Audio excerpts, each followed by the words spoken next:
And we are live. What is up, everyone? Welcome on in. Happy Friday. Yes, surprise Friday stream. And yes, I'm back at this side of the screen. Woo! All right. Yeah. How is everyone? So yeah, surprise Friday stream. There is a Maximus Cup in Tetris 99, so we'll do a couple of rounds of this one so that we'll get the background. Then we go back to Ace Attorney. So hopefully, with that plan in place, we'll be able to finish the second case tonight. But of course, considering the game, I don't know how long that case will be. There might be like 8 more investigation scenes, and I may be tired and we'll get some other time. All right. Yeah, we'll have nothing much to say, but yeah, let's go. Maximus Cup. Yeah, classic Tetris theme. Let's go. Question is, do I still remember how to play Tetris 99? And also, considering a lot of like flashes will be happening on screen, rip bitrate later on.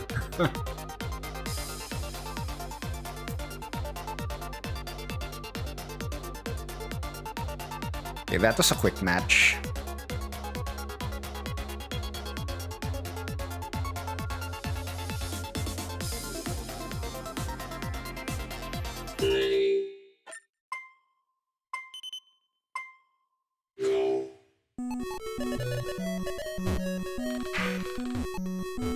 What? Why is this not the classic like Tetris music? Why is this not tan tan tan tan tan tan tan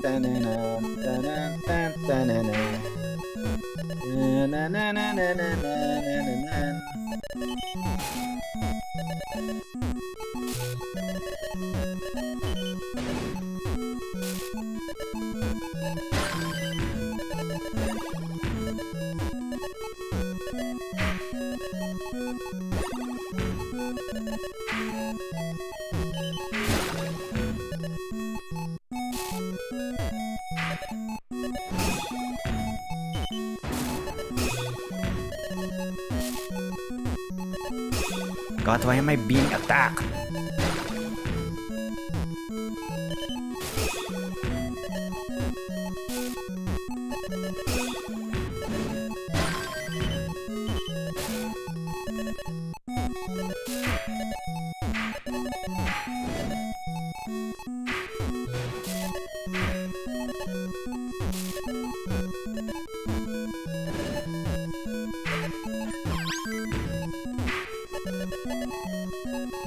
Fudge.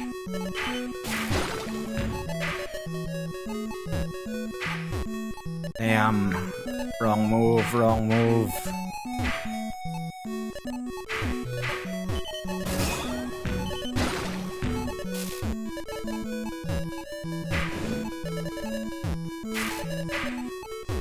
Shit.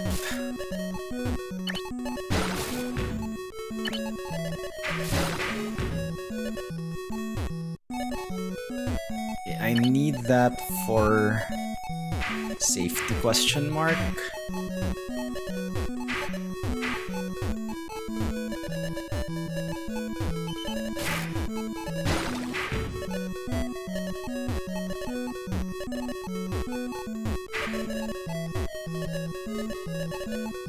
I should have seen that coming.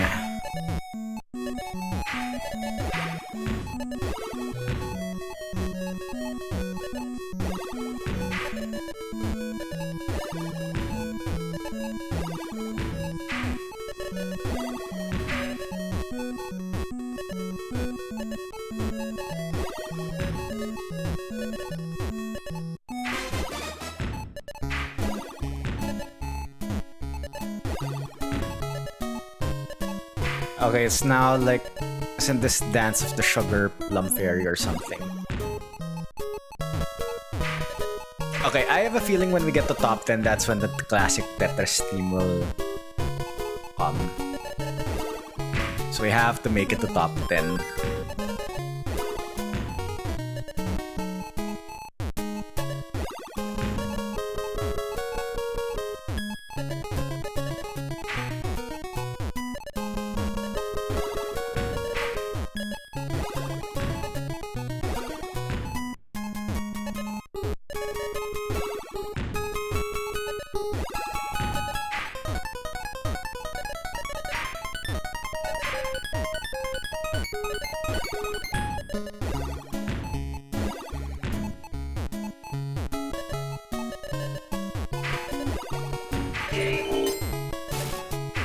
Oh, am I being attacked now?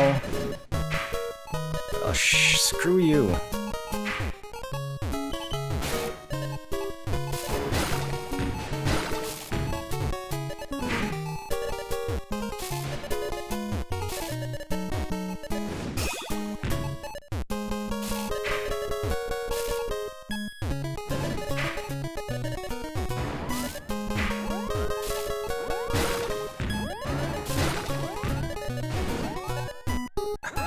Well, shit. I should have switched to the eyepiece. At least that's 30 points.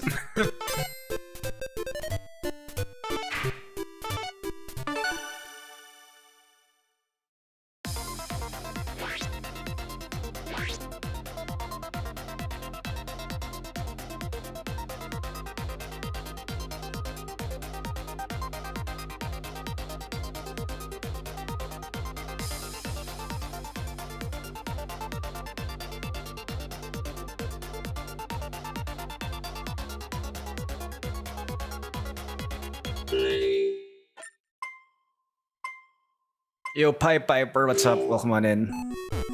Thank you for the GL. How are you doing? Good to see you.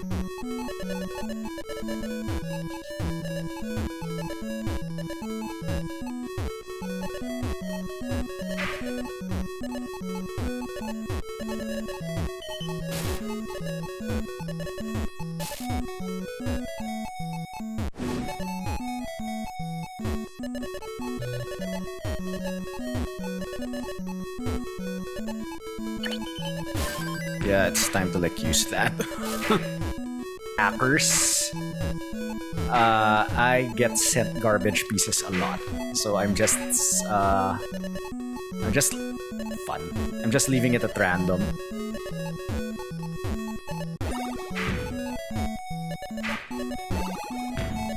Especially this early in the game.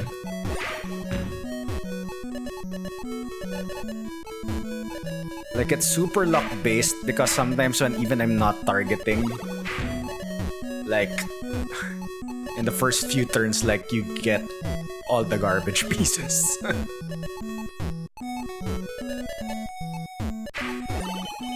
So I'm not like risking it this early.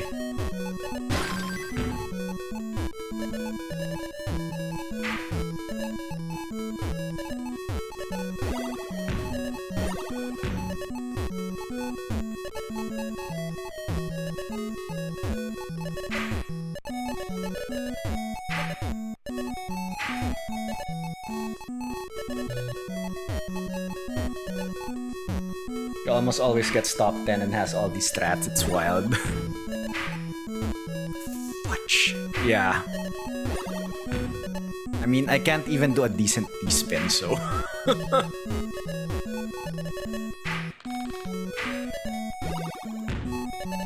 Like, that's not a T-spin, but... I inserted that T-piece there.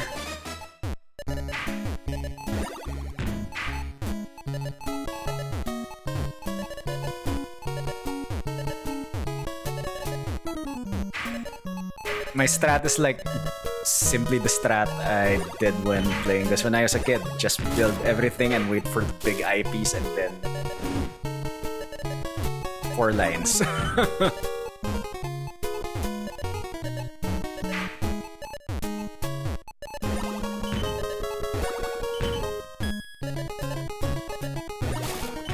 But yeah, there are some people who are really like good at this game. Like what you said, they have strats.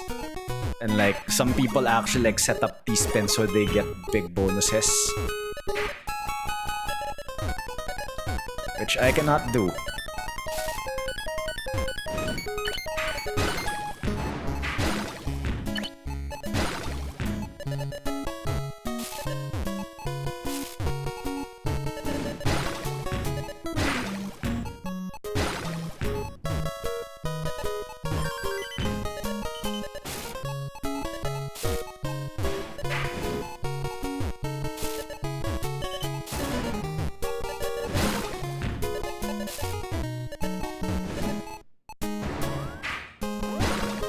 Of course, it's not gonna send like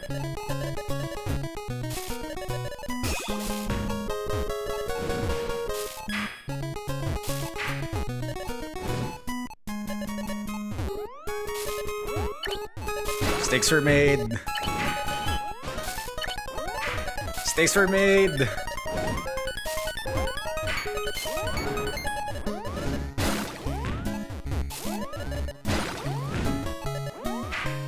Punch. I want to make top 10 so I can know what the theme is.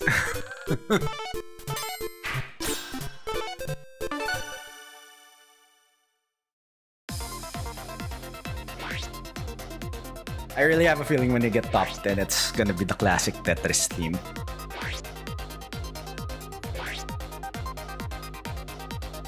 Or maybe Kalinka. Wait, was Kalinka in the NES version? I know it was in the Game Boy version.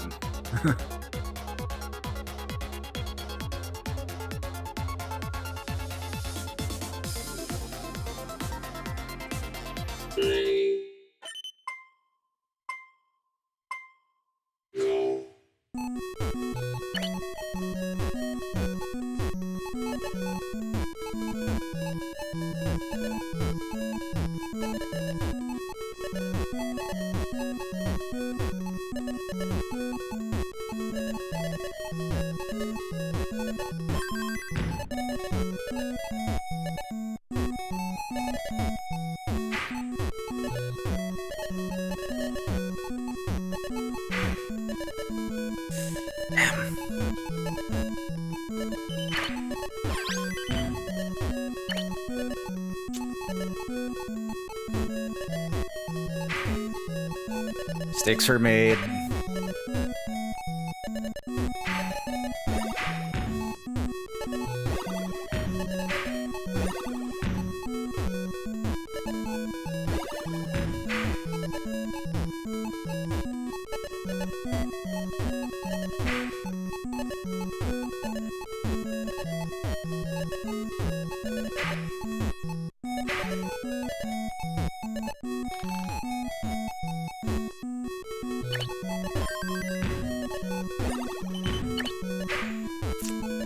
More mistakes were made.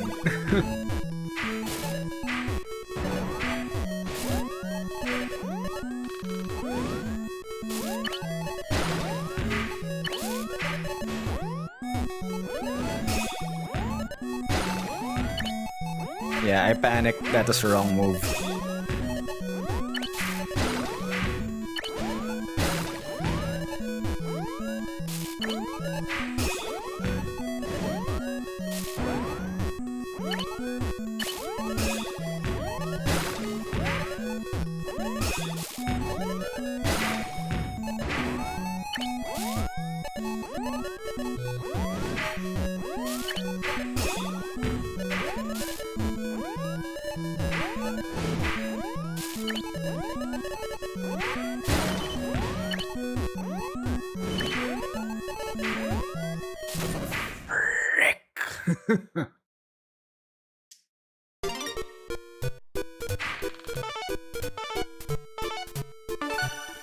Okay, please stop it this time.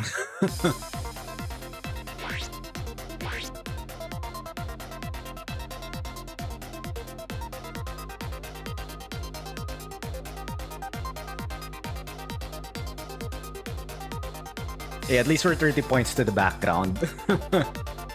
So tomorrow, just says it can help motivate yourself. LOL. LOL, Aniv.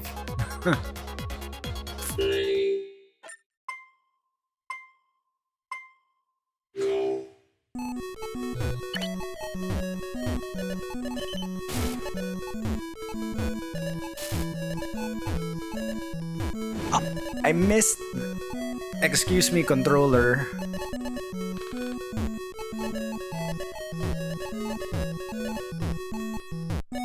Oh, this is just crap in this round.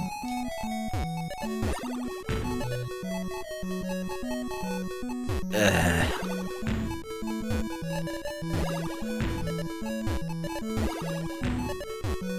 I actually should have made that flat.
No, why are there a lot?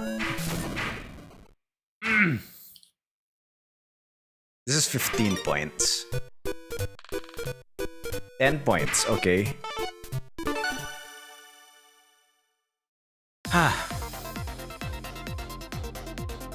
Okay, I think if I get past top 50, this is 30, so maybe, I don't know.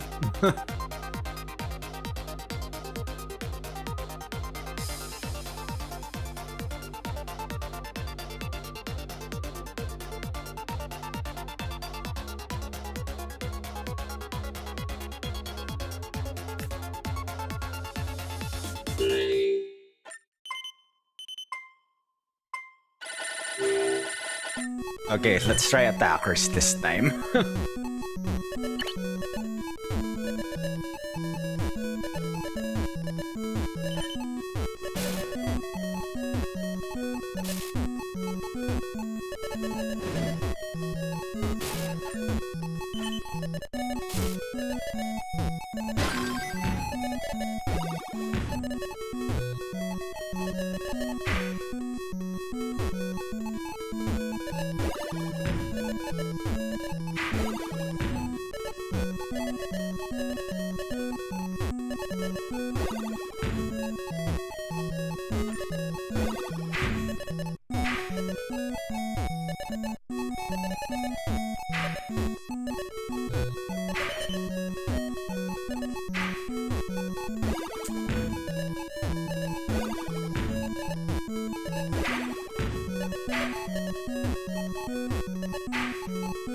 No.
Oh god, I have to like get rid of this thing on the right.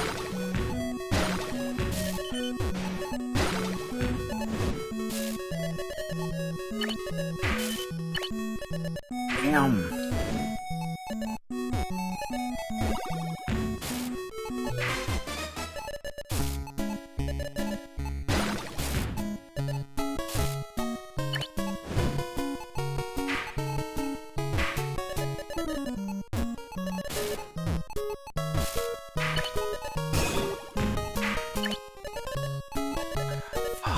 Sorry.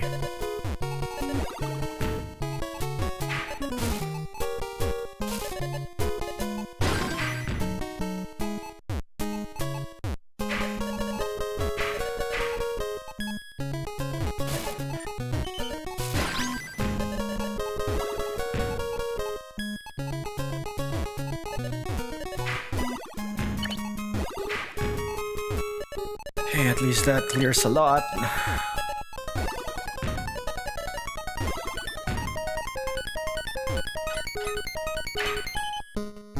Punch. Wrong move.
Of course, why do they have back-to-back like L?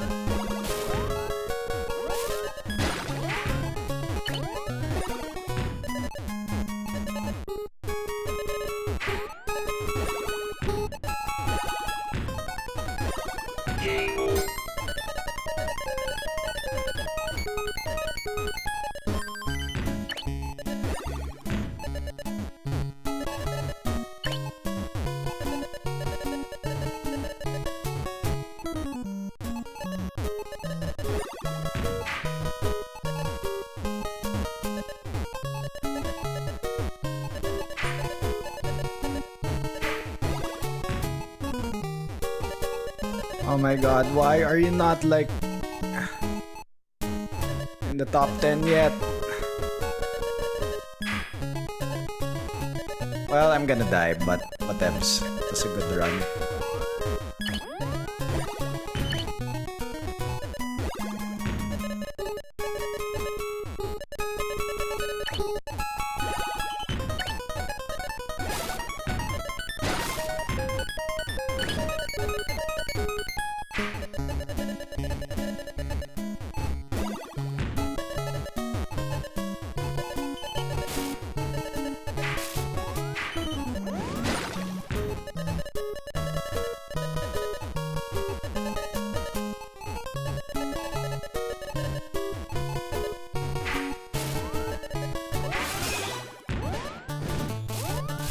Oh, it's not.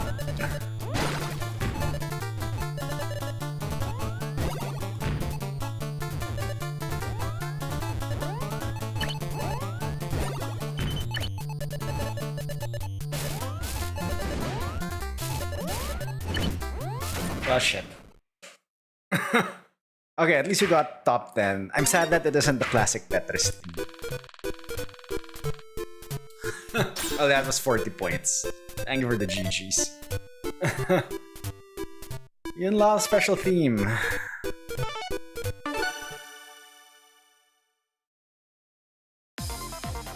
Okay, let's load that theme.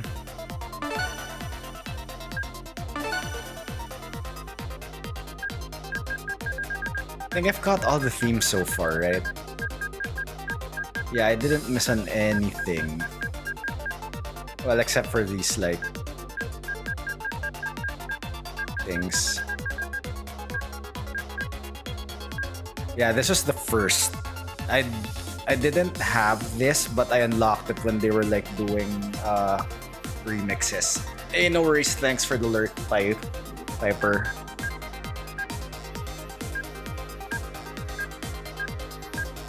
Paper Mario, All-Stars, Kirby, 3D World, Utopia Mario Golf, Skyward Sword, Wario, forgot what this was, Metroid, Mario Party.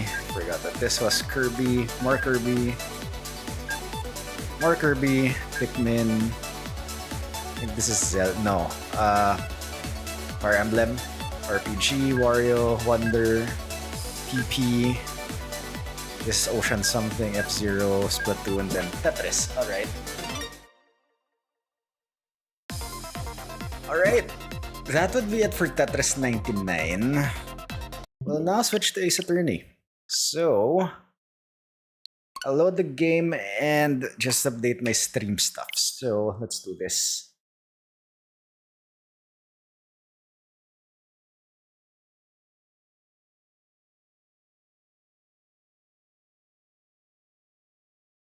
And I have to move on this side.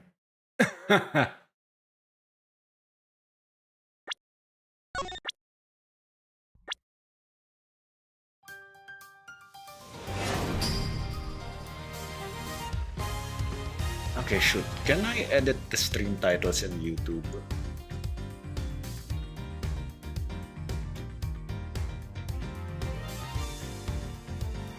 I think I can.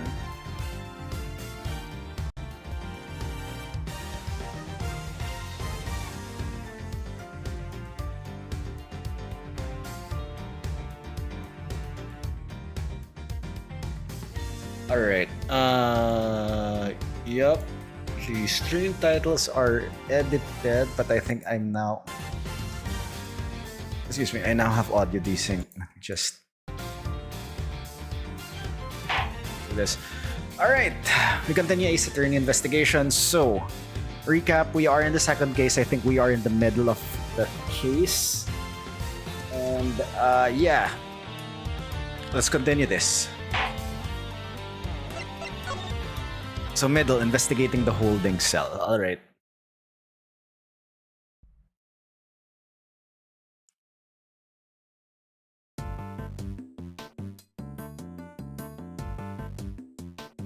Alright. Okay, what do we do? Keep up the good work, officer. Sir! Yep, there's absolutely no need to keep an eye on us. Because we're two great thieves of justice. You're what now?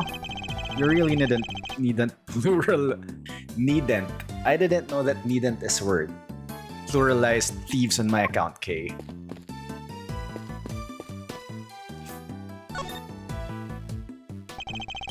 I must scour the scene and inspect anything that catches my attention.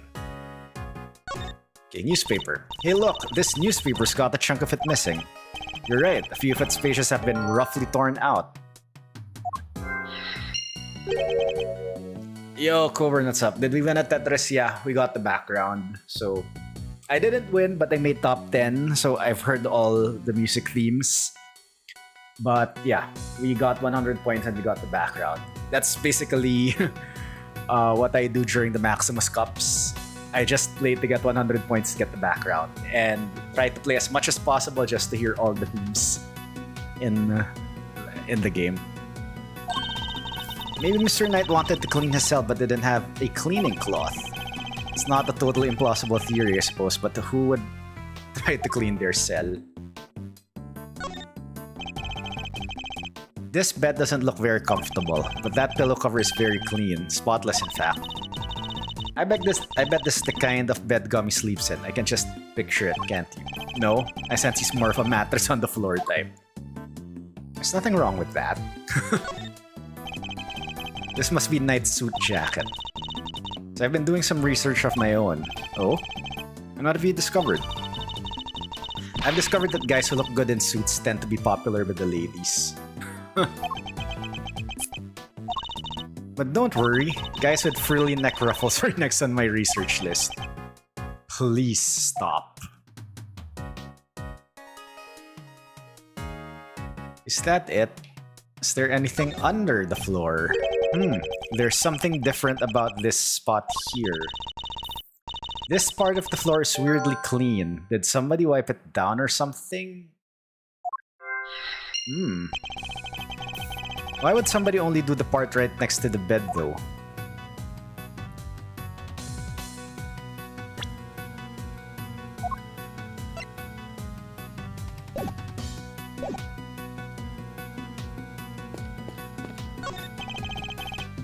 Standard barred window, no signs of it having been tampered with.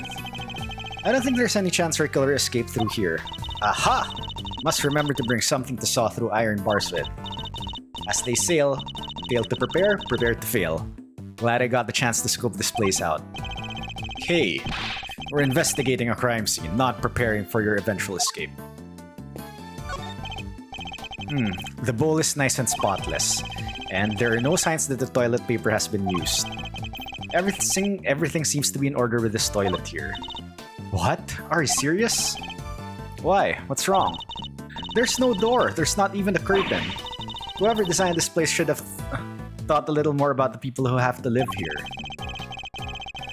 I think there might be a reason behind the open plan layout. Is there a bidet though?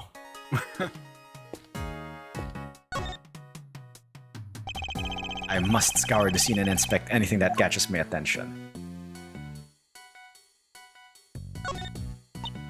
Ooh, what's a menu doing here, Mr. Edgeworth? It seems that those held in the detention center are able to choose what they'd like to eat each day. If they can afford it, that is. Money makes the world go round, I guess. But that doesn't make life super easy for rich detainees. Well, okay, bear in mind that the people held in these cells haven't been found guilty yet. Some of them don't deserve to be punished. Quite a few of them, in fact. So you're saying it's fine that people with money don't have as hard a time of it as everyone else? Ugh. How did I wind up defending the practices of the detention system? Okay, why is there a chess plan here? Look at this weird piece of paper. There's some sort of grid on it. Let's take a closer look.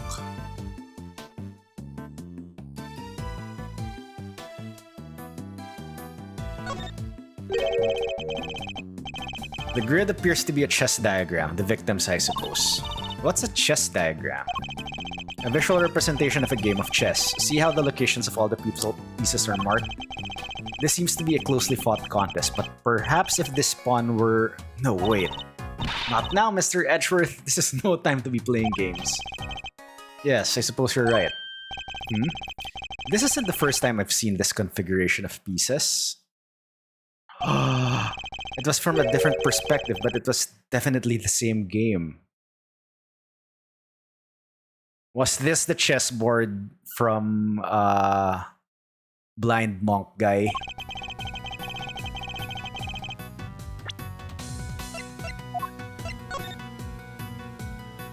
Yep, I think this is it, right? So pawn, pawn, pawn, bishop, rook. No, that's knight, alright.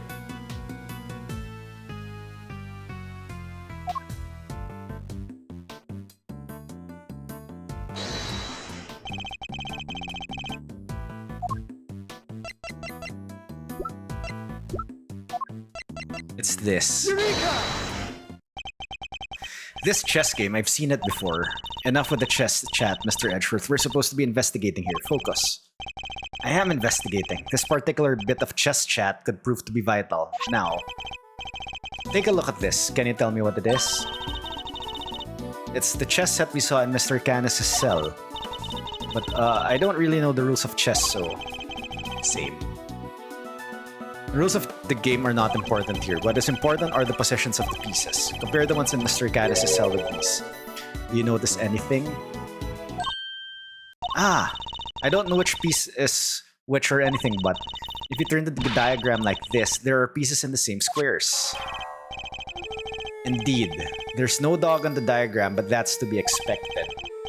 Apart from that, however, the positions of the pieces are identical. And what does that tell us? He was playing with knight. As unlikely as it may seem, Mr. Canis' chess opponent was Mr. Knight. This could be just the proof that we need to show that Mr. Canis had a connection to the victim.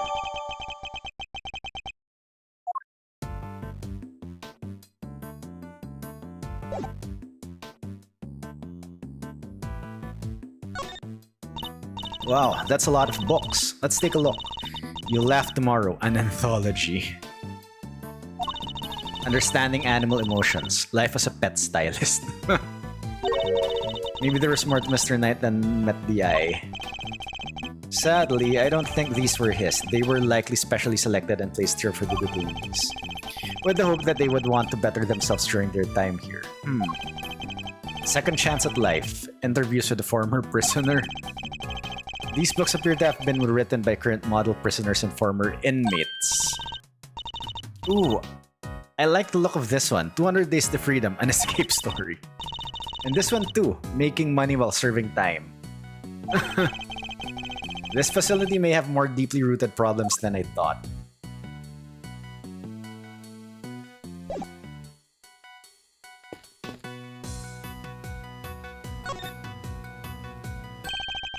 Reflected in the mirror is a security camera. A great thief's greatest enemy. Nothing about this place is very thief-friendly if I'm being honest. I think that might be entirely deliberate, okay? Guard! I'd like you to retrieve the footage from the security camera and review it as carefully as you can. If you see anything out of the ordinary, inform me immediately. Yes, sir.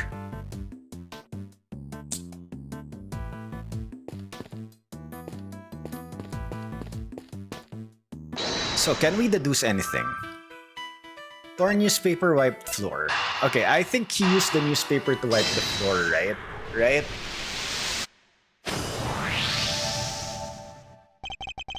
This part of the floor has been wiped clean. Maybe he spilled some grape juice. Grape juice. Who knows, but we can certainly imagine what he used to do the wiping. The torn out pages of that newspaper. Why wouldn't he just ask a guard for a cloth or something, though? Perhaps he didn't want anyone to see what he was wiping up. White floor data jotted down in my organizer. Investigation complete. I think we've about exhausted this cell. We've made significant progress by establishing a connection between Mr. Canis and the victim. This is bad, sir. Is that the guard? The security camera footage, sir. I watched it and... What is it? Can you show it to us? Yes, sir. I have a small playback monitor with me. Then what are you waiting for? Let's see it.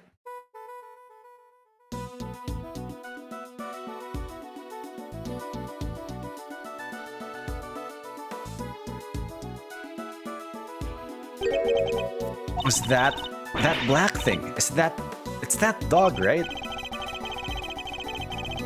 Until now, our assumption was that the crime had taken place inside the prison proper. But it seems that assumption may have been wrong. Knight had actually been attacked in this location.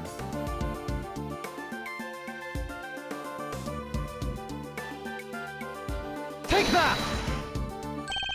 Right here in the detention center. And the perpetrator was indeed Mr. Canis' dog. This is just the evidence we need. Security camera footage jotted down in my organizer.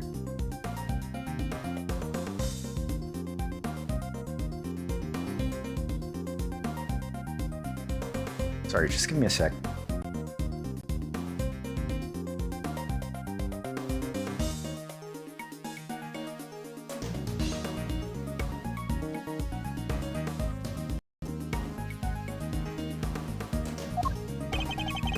And if this is where Knight was actually murdered, then one of the pieces of evidence we found here in his cell takes on a whole new meaning. If Knight's cell was the crime scene, which piece of evidence takes on a new significance?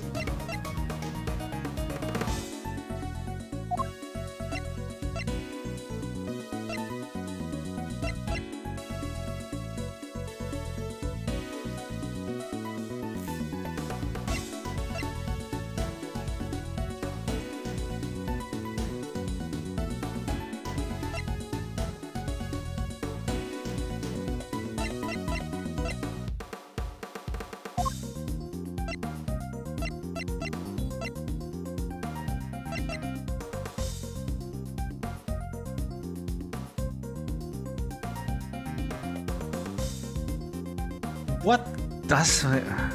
If Knight's cell was the crime scene, which piece of evidence takes on? It's definitely not that, right?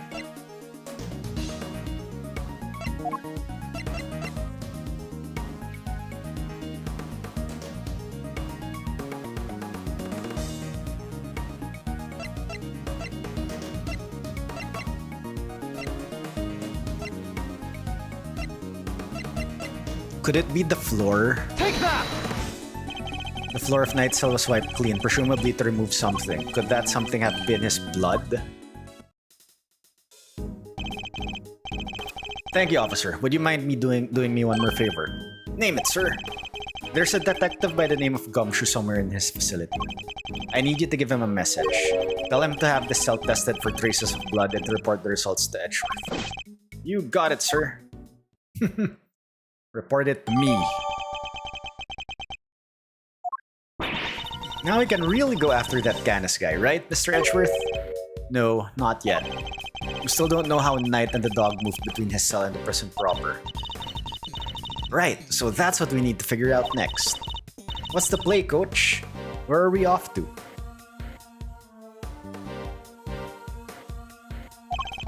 I suspect one of the guards might know something.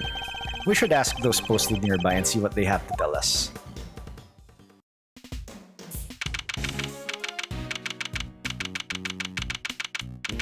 March 28, 215 Detention Center, Corridor.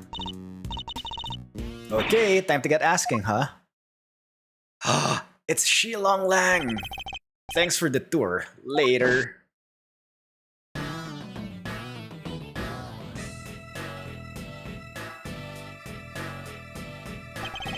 Well, well, Mr. Prosecutor and his little friend. I didn't expect to run into you here. Must be my lucky day. This is Agent Shilong Lang of Interpol. He was in charge of a case I worked on 2 weeks back. I thought he had gone home to Zengfa after that, but here he is. You had some business to take care of, I take it, Agent Lang? You could say that. Nothing that need concern you, though. Hehe, first a black hound, now a wolf all in black. Hey, wait, why are you all alone today? Wasn't Sheena, like, arrested? That's true. He's usually accompanied by an army of police officers. I hear you were at it again a couple days back, sticking your nose into these things. Couple days back. Ah, he means the incident with the president of Zengfa. Actually, I had thought you might be there as well, heading up the security detail. Ha! Our president doesn't have much faith in the efficacy of his own country's police force. Maybe now he'll think twice before using contractors again. Amateurs. Agent Lang doesn't have much faith in prosecutors or the courts to do their job right. Which is why he's so meticulous about investigating with his hand-picked cream of the crop officers. Indeed, no doubt things would have turned out differently had you and your men had been in charge. My men, huh? Yeah, those guys aren't around anymore. What? They're not? It's funny, isn't it? I'm a real lone wolf now. Ha ha ha! What are you saying, Agent Lang? What on earth happened? I told you, it doesn't concern you. See you around, Mr. Prosecutor. Wow, he seemed not okay. Yes, and I would very much like to know why, but there's nothing we can do about it right now. We'll worry about Agent Lang later. We have an investigation to conduct. Alright, let's start by talking to these guards. It's the door to the observation room. Observation, you mean? Are they always watching us? Or maybe they're just watching you and laughing at all the weird stuff you do. Weird stuff? I'm a perfectly normal person who does only perfectly normal things, I'll have you know.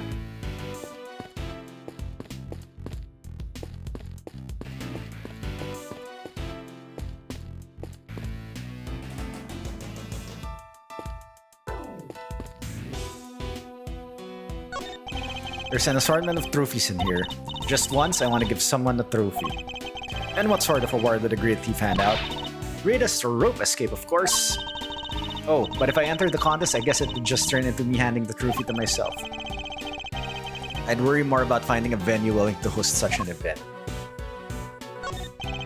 Looks like there are offices down this way. No entry though, according to the sign. Don't they know that telling people not to do stuff just makes them want to do it more? It's human nature.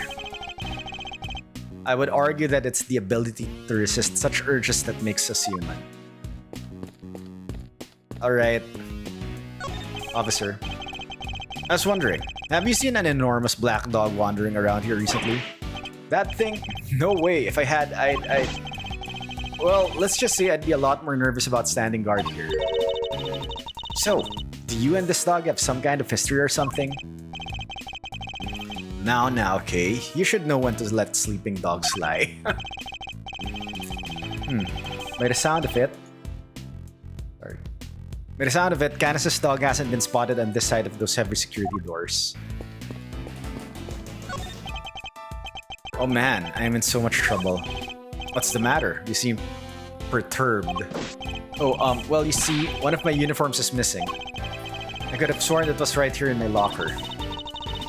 Did it grow a pair of legs and run off somewhere? Where in the world did that idea spring from?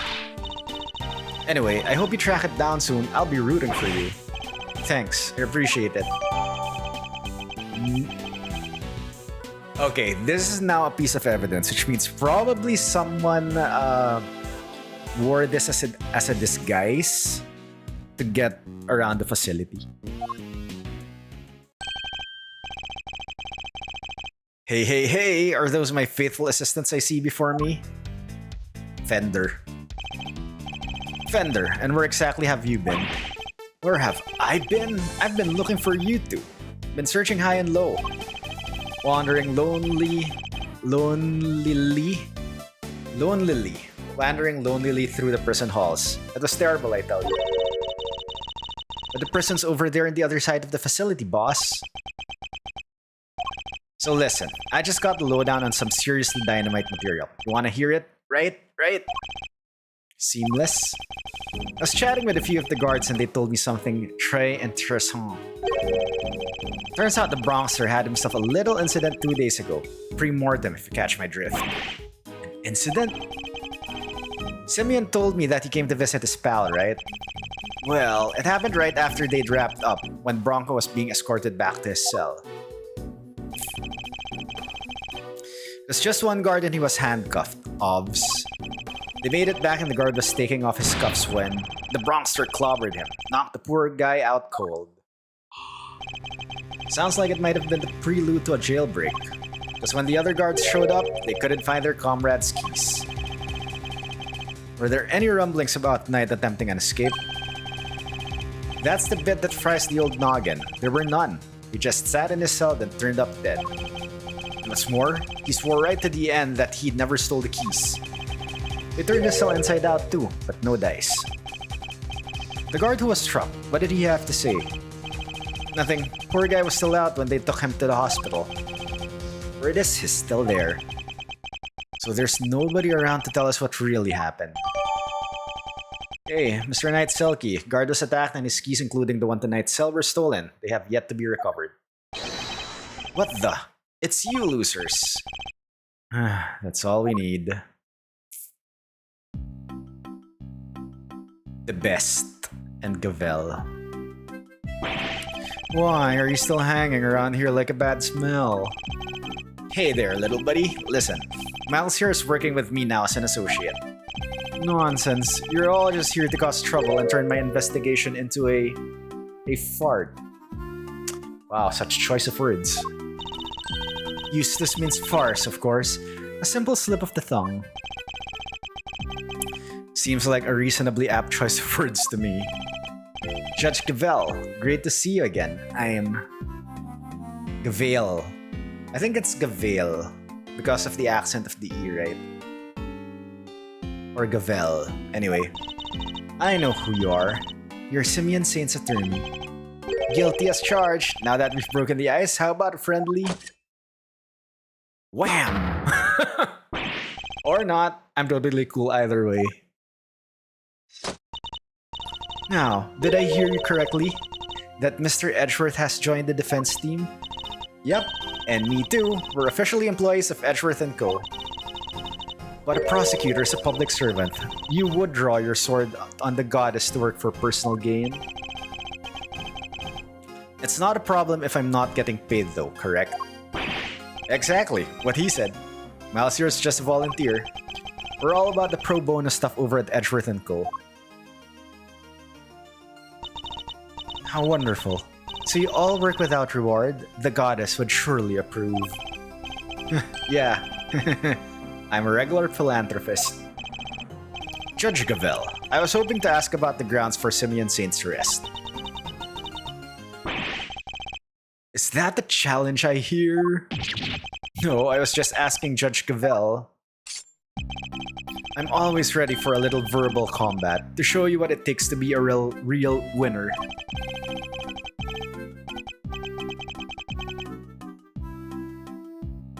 Why is like his theme so goofy? How's it verbal combat if you won't let me speak? Still, this could prove useful. Fine, we'll do as you suggest. Now if you could begin by telling us why Mr. Saint was arrested. There will be no need for that, Eustace. Ha ha ha. Not now, Gavel. Watch and wonder. As I put this pathetic prosecutor in his place, he's going to run rings around me. I think you meant to say that you would be the one running rings around me. And I will, so badly that your ears will be ringing. Prepare to be humbled, Edgeworth. Mind chess? Okay, testimony. Reason for arrest. You want to know why I arrested that man? It's simple. I found evidence. Evidence of him all over that thing. How's that for some winningly inconvertible conclusive proof? And who saw the truth first? Why, me, of course. Winner by name, winner by nature. Where do I even begin? Look at you, utterly lost for words in the face of such mastery. I'll take your silence as yet another win. Honestly, does he ever shut up? You said you were the one who arrested Mr. Saint, but do you even have the authority to do so, Mr. Winner? Well, obviously, it was the police who actually arrested him. But I told him to do it, so I think I can claim the credit, don't you? Of course, that's what he meant. This is clearly going to take a while. A shame, really. Given that I'm much more interested in what Gavel is silently thinking over there.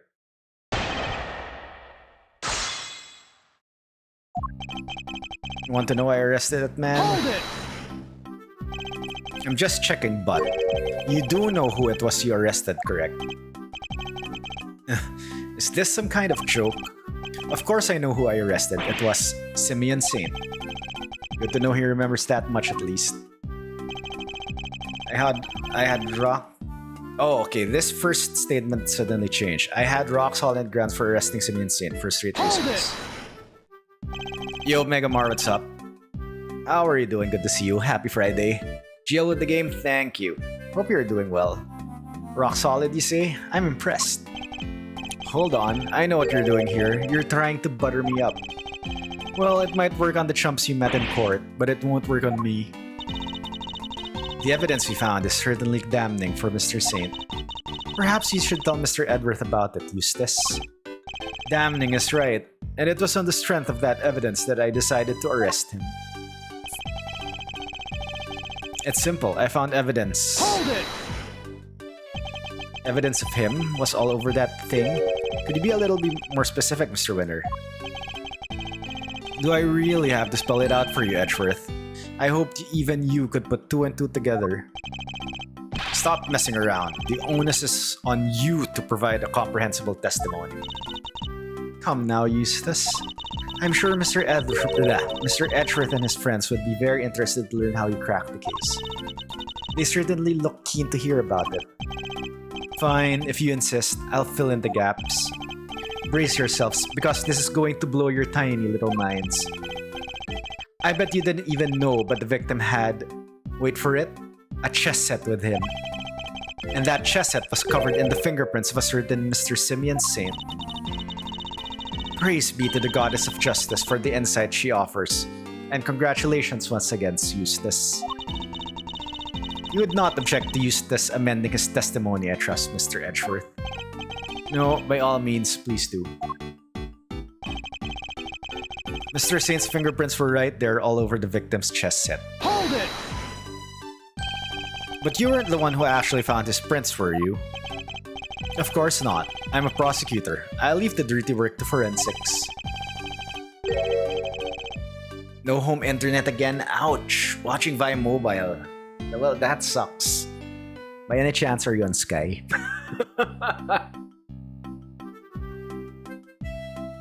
Are you on Sky?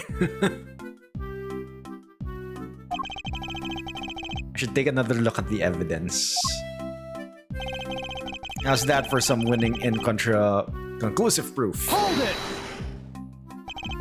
The only incontrovertible factor is that you don't know how to give a proper testimony. Surprisingly not Sky, currently Globe. Ow. I'm on Globe right now and it's fine. Okay, I don't want to jinx it, so I will shut up. What are you talking about? It's not my fault if you can't keep up. Perhaps I could be so bold as to offer some additional details. The only fingerprints around the scene belong to the guards, the prisoners, and the victim. The victim and Mr. Saint. I think you'll agree that Mr. Saints were the only prints that had no business being there. Yes, exactly. Now do you get it, Mr. Edgeworth? I do, but I'm not so sure about you. There were other prints belonging to the victim and the guard, so only Mr. Hold it! Okay, it looks like for this testimony, he's changing his statements every time we press. Alright, if there were other prints at the crime scene, shouldn't these people be suspects too? Other people? I don't think so. And why not? Had Mr. Saint's prints not been found in the chess set, those others would indeed have been suspects. Yet somehow, his prints were there despite the fact that they had no business being there. Okay, I think we have evidence that for this was brought to him at the request of Saint, by Saint. So Knight requested this chess set to be brought to him by Saint. So I think this is what we present later on. He's neither a prisoner nor a guard, therefore he should not have been able to enter the prison. Finding his prints in a place he shouldn't have had access to is grounds enough for an arrest, no? Yes, what she said. Not bad, Gavel. You are too kind. And who saw the truth first? Why, me, of course. Hold it! You saw it first, and I suppose you can prove that? I made the connection the moment I saw the crime scene. It was a lightning-fast deductive leap. What more evidence do you need? Well, you haven't given me any evidence at all so far, so... You still don't get it, do you? Well, don't worry. We can't be all born winners. Not sure I even want to get whatever it is he's talking about. Winner's education awarded, alright.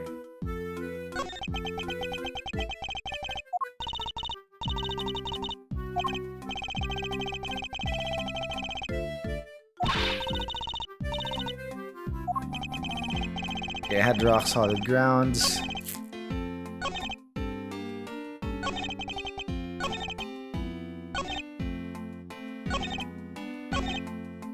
Okay, I think this is where we present the chess set.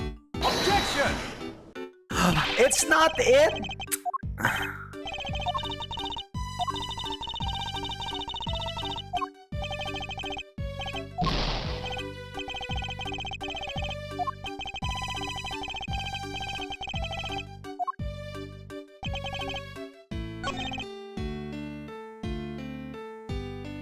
Okay, I think this is where we present because it was brought to him. Objection! Okay, damn it. Wrong statement. Right, so the fingerprints on the chess set are the ace up your sleeve. The what up my what? Oh yes, the chess set up the ace's sleeve. That's right, Edgeworth. I've got a winning hand as usual. Only, your winning hand is a busted flush. Or you see, it was Simeon Saint who brought that chess set to the victim in the first place. Therefore, it's only natural that his fingerprints are all over it. That took a while to sink in. In conclusion, those fingerprints aren't proof of anything and Mr. Saint's arrest was premature. Premature? The incident took place here within the walls of this facility, and being neither a guard nor a prisoner, it makes very little sense to suspect Mr. Saint. Oh. Now what? Hee. I think you might be the premature one here, Edgeworth. And I think you were the one accusing me of being hasty. Did he only just work out what that word means? Sure, I identified Mr. Saint as a suspect faster than pretty much anybody else. And I won the race when it came to picking out the crucial evidence, too. I'm quick on the draw, you see. But hasty? Not at all. You're right that Mr. Saint isn't a guard or a prisoner here, but he was... Eustace. Judge Gavel. But out, Gavel. I have him right where I want him. Forgive me, Eustace, but if I may... Well, the particulars of the suspect are indeed fascinating. Don't we have something a little more impressive to share with the prosecutor? Something more impressive? If you wouldn't mind, Mr. Edgeworth, Eustace made an ingenious deduction concerning the murder weapon. Perhaps you would like to hear it? Okay, what is the murder weapon though? Is it the dog? Listen to this, Edgeworth, and prepare to be amazed. Objection! Will this ingenious deduction explain why Mr. Saint was arrested? Let's just say you won't be disappointed. Judge Cavell deliberately diverted the conversation away from my line of questioning. What exactly is she up to?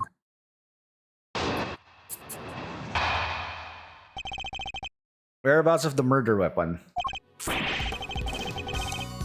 Fact 1, the murder weapon was some sort of metal blade. Fact 2, potentially deadly blades are strictly controlled within the prison walls, as you both know. From these two facts, I concluded that the weapon in question must have come from outside. It must have been hidden inside the chess set, that's what I think anyway. And since the only prints were found in the chess set belonged to the victim and the suspect, I'd say it's blindingly obvious who brought the weapon in and used it, wouldn't you? Nothing else, his testimony this time is a little more comprehensible than the last.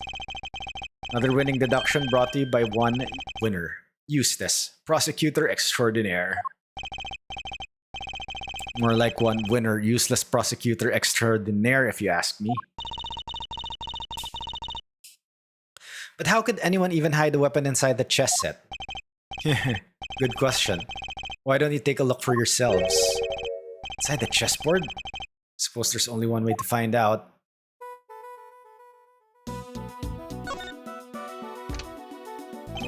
There's nothing in here but chess pieces. That laugh is really something. He seems pretty convinced that the weapon was hidden in here somewhere. Better take a closer look. What? The stiff lining at the top opens like a flap door. Oh, there's plenty of room in there. Indeed. More than enough to hide something like a small knife. Ingenious, no? The killer snuck the weapon in by... Ha! Huh? What do you mean, huh? Let me finish, will ya? I fear you've not been listening, Mr. Winner, or perhaps you've simply forgotten. The detention center is outfitted with a security gate. Huh? I mean, yeah, and...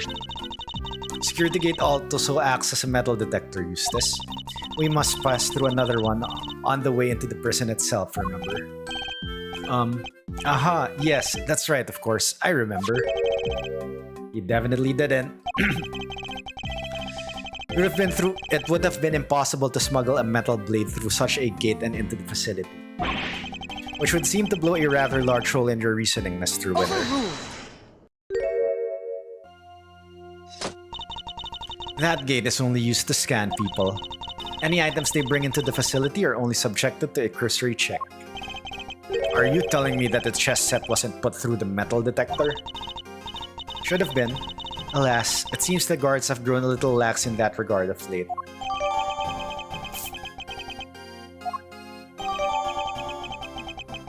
Security gates data jotted down in my organizer.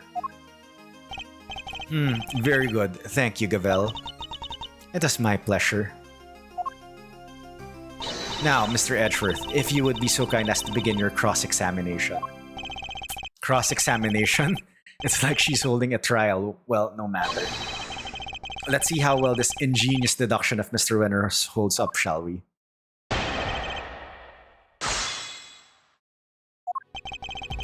Murder weapon was some sort of metal blade. Hold it!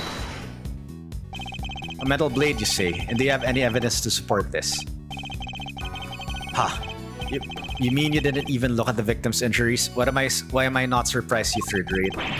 The fatal blow was a stab wound to the neck, and it was delivered by a knife-like blade. That much is absolutely beyond doubt.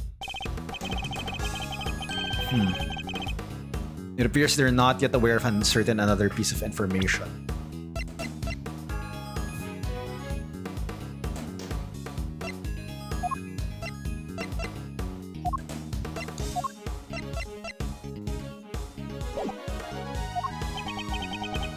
So I think it's the footage where Knight was being attacked by the dog. Lost for words, are we? Then I'll just keep going. My brilliant deductions don't end there, you know. Fact 2. Potentially deadly blades are strictly controlled within the prison walls, as we both know. Hold it! The fact that such objects are strictly controlled doesn't mean they're actually forbidden. Well, no. I mean, some of the prisoners use scissors to cut the animal's hair, and that avenue of inquiry was conscientiously pursued, as you no doubt recall, Eustace. Yes, only one bladed object had been signed out by a single prisoner at the time of the incident. The item was tested for traces of blood, but none were found. I suppose he's referring to the scissors Mr. Sawit was using. So there's no way the blade in question came from inside the prison. Hold it! Excuse me.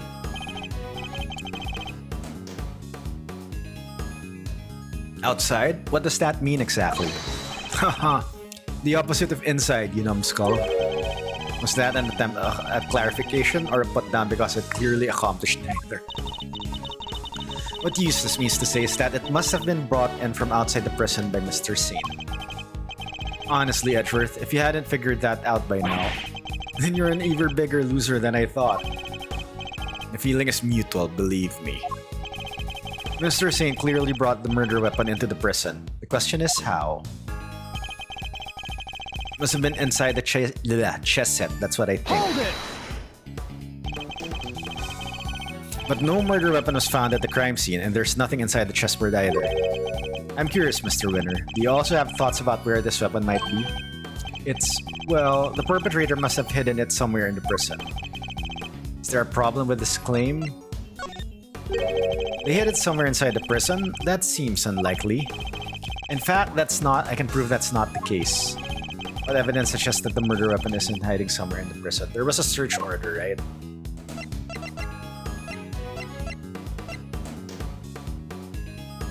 Yeah.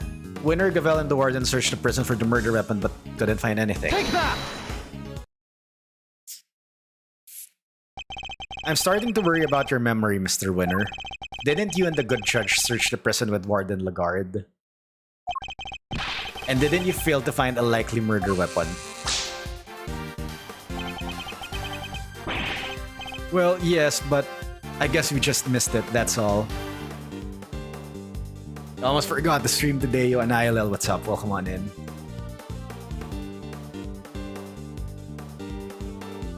How are you doing? You're good? Nice. Good to hear. The OW sprites. Yes, the sprites. Sprites. Wow, way to undermine yourself. You're saying your search wasn't entirely thorough? You, the so-called winning rookie? Stop making fun of me. Eustace. Calm yourself. Breathe deeply. Do not allow your opponent to get under your skin. You're right. I am a winner. Why should I let a third-rate loser like Edgeworthless sure get under my skin? I'll thank you to leave my name out of this. Well, I'm Kay Faraday and I'm A-OK. Not you two, please. Look, it's simple. Since my first-rate investigation didn't turn up any weapon, it means there wasn't one to find, which leaves only one possibility. The murderer took the weapon with him when he left the prison. Is this magician from an earlier game? No. And he's not a magician. That's why we couldn't find it when we looked, obviously. Objection! But what you're proposing is impossible. And this proves why the culprit couldn't possibly have taken the weapon out of the prison with him. Security gates. Take that! More memory trouble, Mr. Winner? Now you're forgetting things you yourself said. Are you making fun of me again? Is Eustace from an earlier game? No. He starts at this game. He wasn't in any previous ones. Oh, so you remember what I said. But perhaps you might have been better served by remembering this. What's that? Wait, does he seriously not remember? It would certainly seem that way. There's a security gate at each of the entrances to the detention center and the prison proper. A new face, yup. Coming from the prison, anyone leaving the facility would have had to have passed through both of them. Two gates, both fitted with metal detectors. Oh wait, now I remember.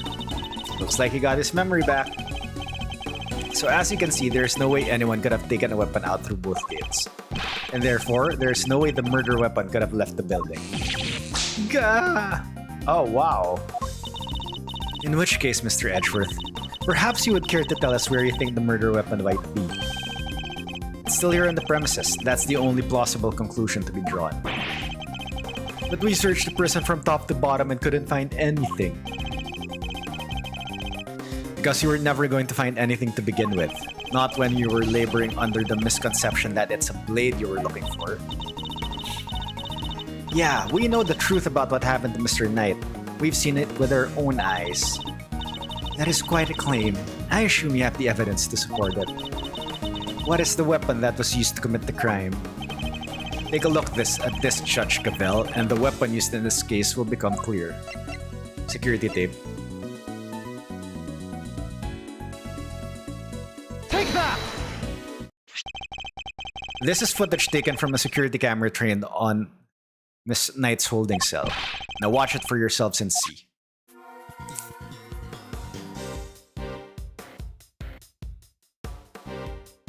Okay, actually, the question is, was that Knight? That could have been a policeman. What? Oh. This footage captures the moment the victim was attacked by a black dog. More than sufficient proof of how he really died, wouldn't you say? Yes, it's certainly significant. So now we know that Knight was, in fact, killed in his cell by a vicious dog. A dog that moved the victim's body to the prison workshop post-mortem. An ILL backseats with. Show your badge. Badge. Badge. Badge. And it's badge too, by the way.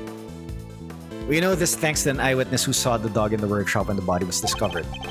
Of course, I think we can all agree that there's no way the dog could have planned such a crime itself. Indeed, I fear it may be his handiwork after all. That's quite enough of that, Mr. Edgeworth.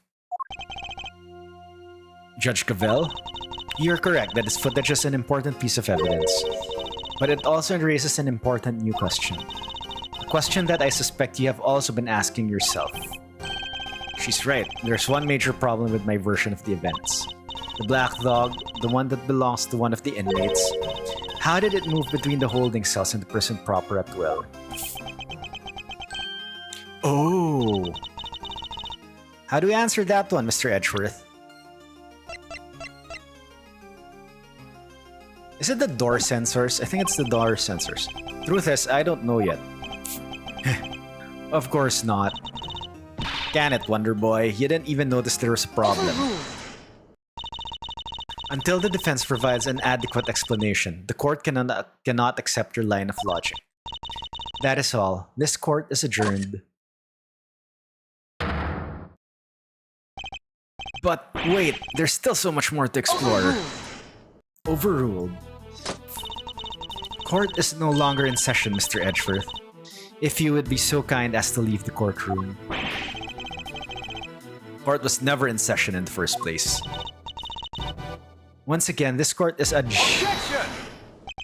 We may not have all the answers yet, but you haven't explained anything either regarding Saint. What do you mean? Just as we don't know yet how the dog made it into one of the detention center's holding cells. You can't know how Mr. Saint could have made it inside the detention center, let alone the prison either. He would have been allowed as far as the visitor's room to see his friend, but no further. So it's hard for me to convince how he could have committed the crime in a place he had no access to.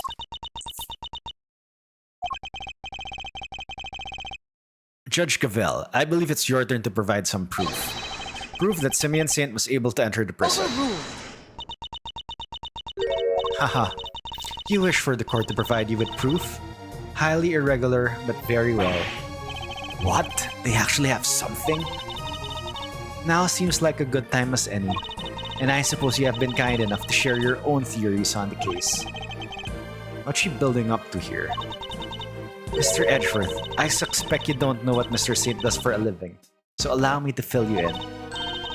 He is a circus performer. What? Yes, perhaps you've heard of the Very Big Circus? Oh god, is Max Galactica gonna make an appearance here?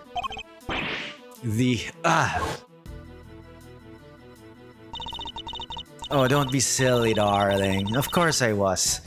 Yesterday was a very important day after all. Important in what way exactly? A big meeting of some kind, perhaps? A meeting? Oh heavens, no.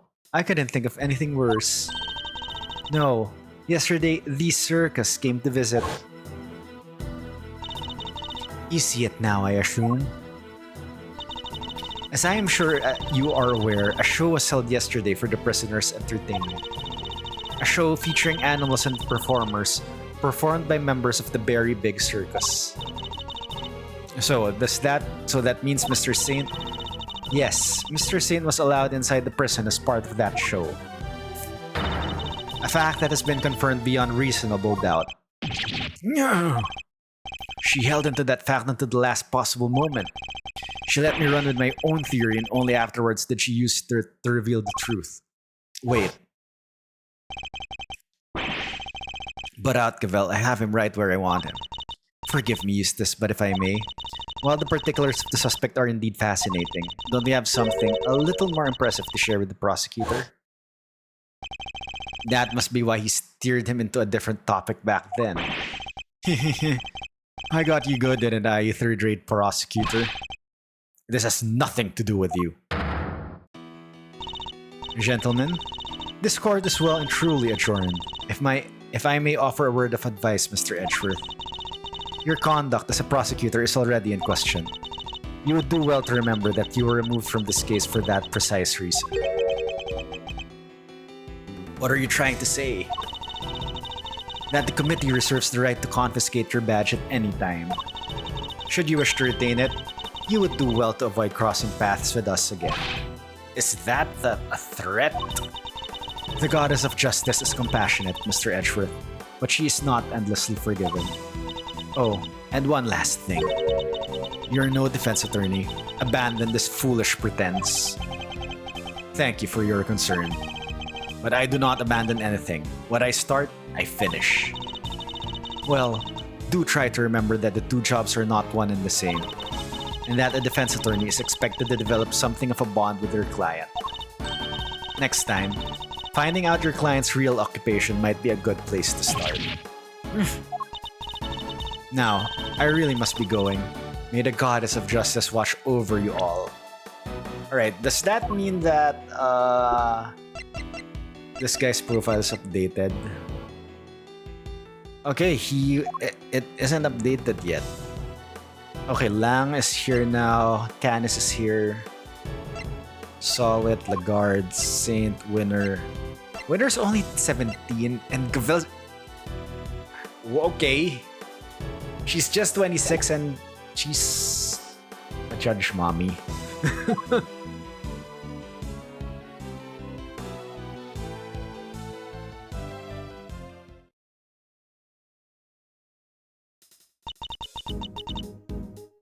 So, Simeon lied to us.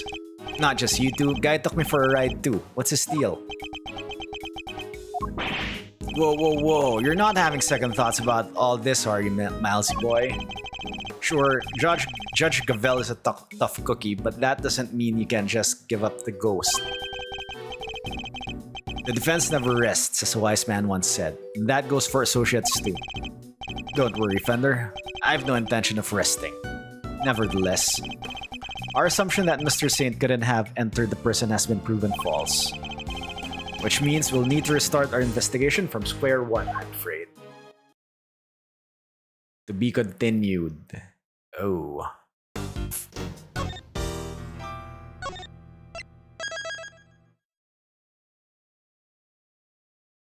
Very big circus. Are we going back? Oh god. This reminds me of like Turnabout Big Top.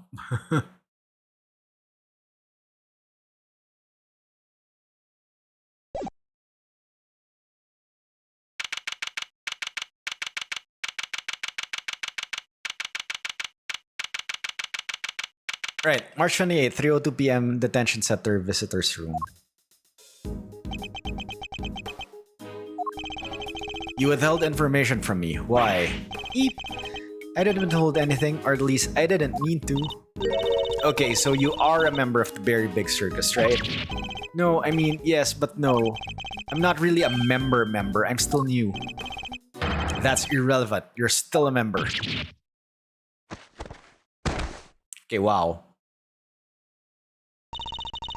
Let's try this again. Why didn't you tell us? Because it would have looked so suspicious.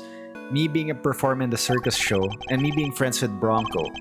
I thought that if anyone found out, nobody would believe I was innocent. Not even you, Kay. I thought it made it clear that I believed in you. But when you stare at me like that, I get so terrified,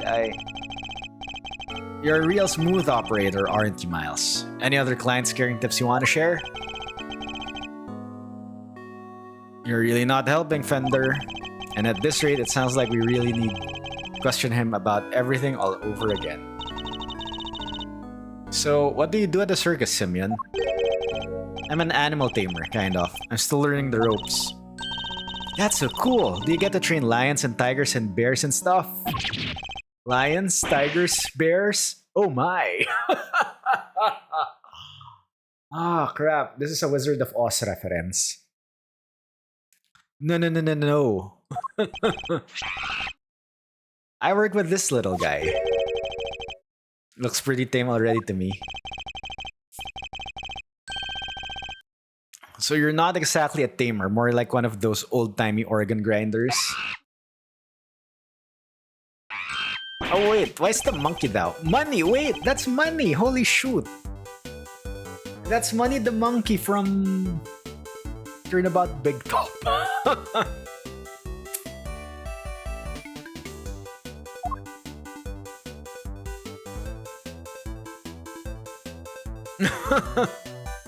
So the monkey's controlling. It was the monkey. The monkey did it. Something tells me it's the organ grinder who's being monkeyed around.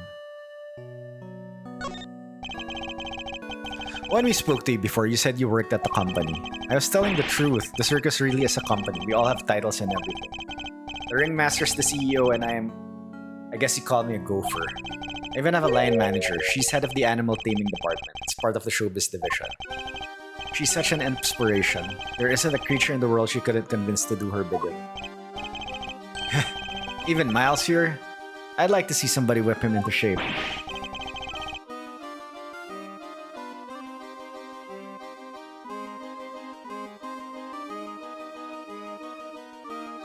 I'm not some kind of creature, Fender. So this line manager, was she working with you on the show? Yes, it was just us two. It wasn't all that big of a job compared to what we normally do. She's usually the one performing on stage. I just do all the monkey work. But I did have a bit part this time. So only 2 members of the circus are relevant to this case. Alright, talk to me through your movements here at the facility. Sure. I came to see Bronco at around noon 2 days ago. And that was when you brought him the chess set. Yes, and that same evening I started to work on setting up the stage in the yard. It It was so hard I had to haul everything in by myself over multiple trips. They let us use one of the rooms in the prison for storage, Workshop A, I think. Workshop A, where Knight's body was found. You mean your boss didn't help you?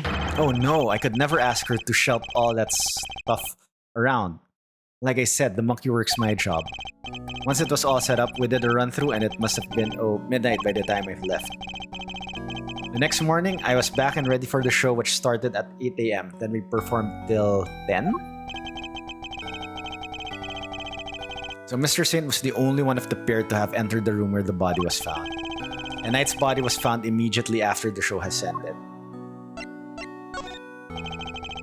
Do you have any idea why you were arrested? And why so quickly? I've never seen a guy get booked so fast. Surely even Lil Winner wouldn't just pull somebody in on a hunch. Never underestimate the power of an underdeveloped intellect. I think I might know why. Sorry, just give me a sec. Okay. When I was moving all the stuff, I went to go see how he was doing. Bronco, I mean. Oh. You went to the holding cells on your own? Tell me you had permission. No, it wasn't a formal visit or anything, so I just sort of snuck over and hoped no one stopped me. But you just seen him earlier that same day. Why take the risk? I've known him since we were kids, when both of us were all alone. He doesn't have a family, you see, just like me. I knew he'd be feeling lonely, that he'd want somebody to talk to, so I had to go see him. You don't have any family? For a while I had my dad, but he passed away when I was a little kid. Losing one's father as a child, I know that pain all too well. Ah, he's just like you and me, Mr. Edgeworth. There was nobody else nearby when you went to see him? No, the other holding cells were empty and I didn't see any guards. Heh, well somebody must have seen you, or would it be in there? Oh no. I messed up bad, didn't I? So the assumption is that something happened while the two were alone together. At least, I imagine that would be Winner and Judge Gavel's thinking.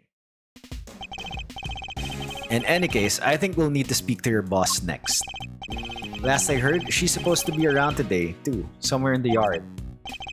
Tell her I'm sorry, won't you? I'm so sorry. Can't believe I let this happen. Sure thing, Simeon. We're here for you. If there's anything else we can do, just say the word. But, I mean, that is, there's nothing I can do for you in return. You don't have to worry about that. We're friends. We know what it's like to be in your shoes. We're all part of the same club after all. Right, Mr. Edgeworth? Unfortunately so, I'm afraid. Thank you for sharing... Thank you for sharing such personal details with us. By the sound of it, you had little reason to kill Knight. If anything, you're the one most affected by his passing.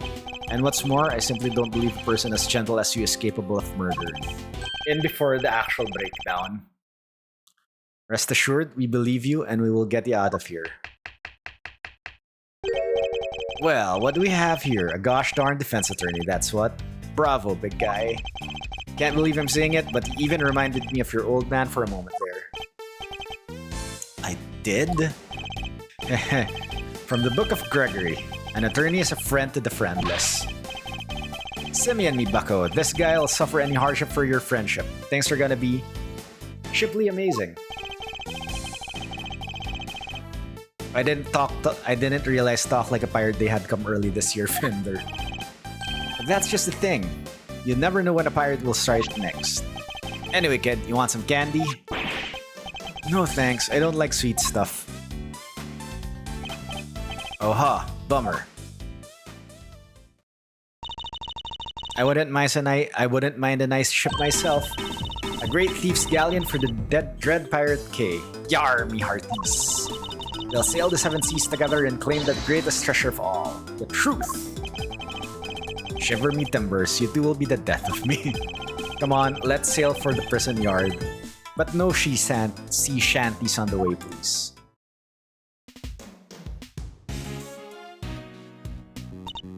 Look, the shutter's open. That's the way out to the yard, I believe. Let's go take a look. Come on, what are you waiting for? Someone's excited.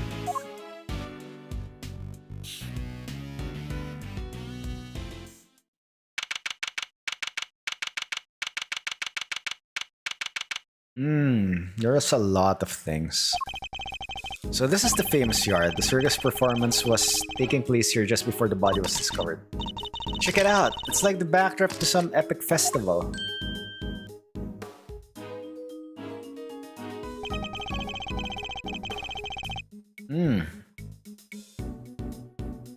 Most of the prisoners were assembled here when the body was discovered.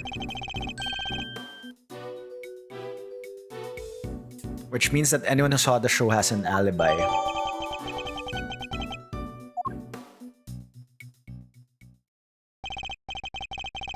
Alright, time to take a look around. Eek! Okay.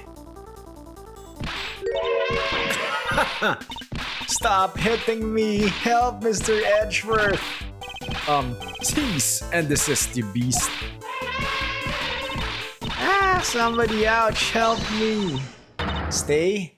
Asia, stay? Who's that? It's Regina! Aw, you found a new friend to play with. Good for you, girl. Play with? Your elephant nearly ate me. No way, she'd never do a thing like that. Asia doesn't even bite, at least not very often.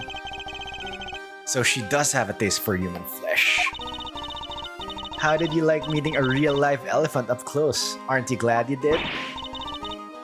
Yeah, glad I didn't die. But you did have fun, right? Right? There, sweetie, don't cry. She had a wonderful time, didn't Kay? Don't mislead the poor girl, Fender. She did? Oh, I'm so happy. It's her profile here now. Okay, her profile's not the tier. Here, let me make it up to you. How about a hug?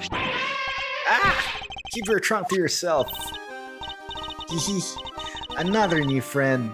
Isn't this just the best day ever? I am Associate Defense Attorney Miles Edgeworth. Oh my gosh, I'm so sorry. I haven't even introduced myself. I'm Regina. It's so nice to meet you. I'm Kay, Great Thief Extraordinaire and Mr. Associate Defense Attorney's Great Associate. This self-introduction brought to you by the word convoluted. And your elephant's newest friend is Mr. Fender, the defense attorney. Oh, she's not just any elephant, that's Azia, the Asian elephant. Azia stopped the second you told her to. You really have a way with animals, Regina. I wouldn't be much of an animal tamer if I didn't. What? So you're Simeon's boss?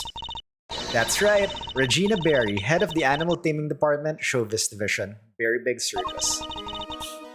It's so lovely to meet all of you. Pleasure's all ours, mademoiselle. Name's Eddie Fender. I'm a bit of an ace attorney. So much for whipping me into shape. Yes, she's perfect. What are you muttering to yourself about, Kay? That positivity, that charisma, that energy. Regina, you'd make a perfect partner in crime for the Great Thief Yatagarasu. Great Thief? That sounds like fun. My animals and I have stolen the spotlight quite a bit in our time. That's the one thing we don't want to steal. Gotta keep it on the down low, all stealthy ninja-like. What's weird the fun without the show? The down low sounds like it might get me down. Bummer. I think we've got a fundamental difference of opinion going on here. Okay, Regina here. See, Regina's just 17. Alright.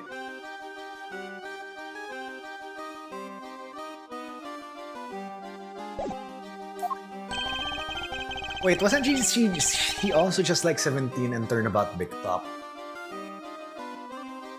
Or was she 16 back then?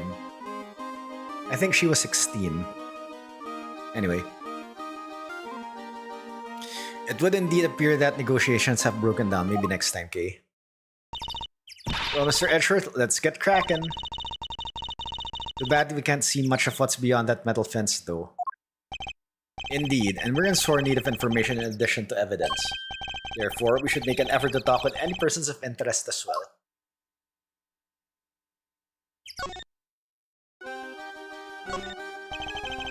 If you're the head of the animal training department, you must be Mr. Saint's boss. That's right. My dad founded the Very Big Circus, but he passed away. He was murdered. Okay, memories of Turnabout Big Top. I'm sorry to hear that. But we have a new ringmaster now, and he's made the circus bigger and better than ever. He's such a nice man, and he was a good friend of my dad's. That was Mo. I know, right? It was his idea to set up departments like animal taming, magic, and ventriloquy. Only animal taming and ventriloquy have more than one person right now. But the Very Big Circus is getting bigger and better day by day. Sounds like you guys are really going places. They're getting on well. I'll leave it to them. Can you tell me about the show? Oh, it's a wonderful thing. It even has a story. And not just any story, it's a love story. Isn't that dreamy? Sounds like a regular riot. So who's the star of the show? Let me guess. You? No, silly. That would be Azia. And she falls in love with none other than Regent the Tiger. Regent! It's a heart-rending saga of forbidden interspecies romance. Oh, Nelly. I've heard of odd couples, but that takes the biscuit. And that's not all. There's a love triangle too. It's so romantic.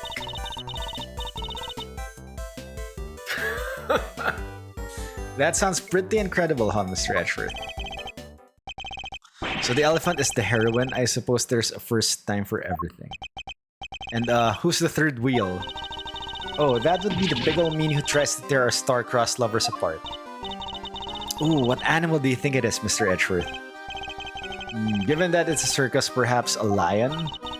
I think a raven would be cool, just like the Yatagarasu. Nope, it's a sneaky monkey. That's certainly lowered the stakes. Oh, you mean money, right? Nope. Again, the role of the monkey is played by Simeon. Money's far too small to play against Azay and Regent, silly. Anyway, the evil villain tries to tear Azay and Regent apart. What will become of the fated twosome? It's so exciting, isn't it? Wow, it sure is. So, Mr. Saint was more than just the little helper he claims to be. Poor Simeon, it'd be terrible if he couldn't perform with us anymore. Can you tell me about how you set things up for the performance? Oh, that's not really my area. Simeon took care of all the lifting and carrying. He's such a sweetie. He offered to do everything by telling me to concentrate on the show. I did see him doing something near that well, though. A well. I recall seeing one behind the stage. I should examine it in more detail. You should have seen him moving those huge cages around all by himself. He's a total hero. Yeah, sounds like something he would do. Weeping all the time. He was going back and forth between the yard here and some sort of workshop with all the equipment. The person gave us special permission to use it for storage. But he was the only one who went down there, so I don't know much more than that. Easy. The workshop must be the one where Knight's body was found. I guess this confirms that Mr. Saint was the only performer to have gone into Workshop A. Well, this sucks. All we're getting is information that works against us. You have to help Simeon, Mr. Attorney. We're all counting on you. Just leave it to us. He may not look it, but Mr. Edgeworth knows how to get things done. And what exactly is he may not look it supposed to mean?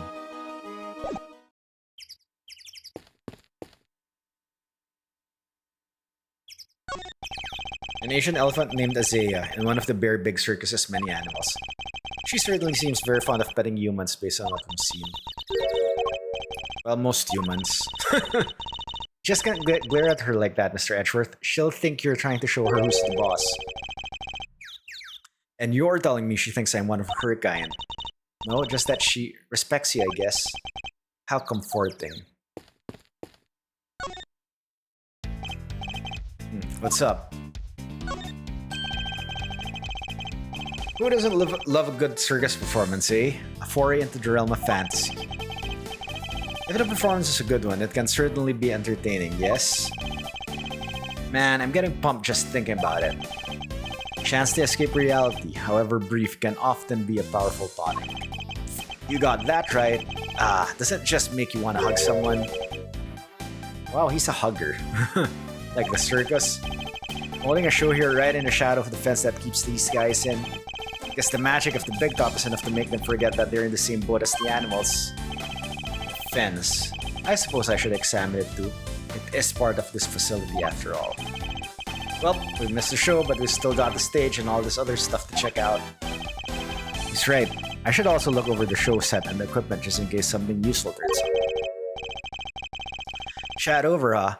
You don't exactly give a guy a lot to work with, Miles. Kid's really something, huh? Wish I still had the 10th of her starry-eyed outlook. I suppose that's because her head seems to be up in the clouds. Right? She's so above it all that no one dares to go against her. That she doesn't even need to crack the whip with the animals. The eyes go from starry to steely and suddenly it's sit, stay. I can't think of somebody who very much enjoys cracking the whip. Franny. You can, huh? Sounds like a real piece of work. Come on, Miles Sereno, spill the beans. Trust me, Fender, one crack of her whip and you'll be running for the courthouse doors.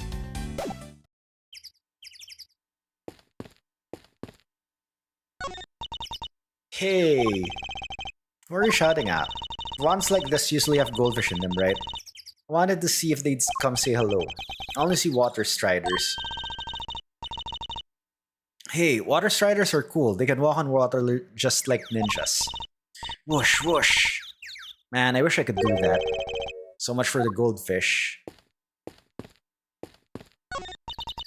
Danger, high voltage. I never seen ones of these in real life. Hey, that must be the fabulous garden outside the warden's office over there.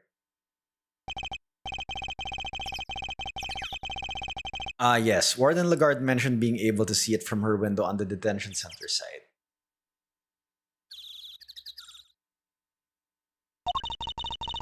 Wish this dumb barbed metal fence wasn't in the way though. I thought it was all one big yard. Given how protective the warden seemed of her little bit of earth, I'd imagine it's to keep riffraff like us out. There you are. Oh, it's Lagarde. Regina Cupcake. Oh, Warden Lagarde. I've been simply dying to sit you down for a chat, you exquisite little thing.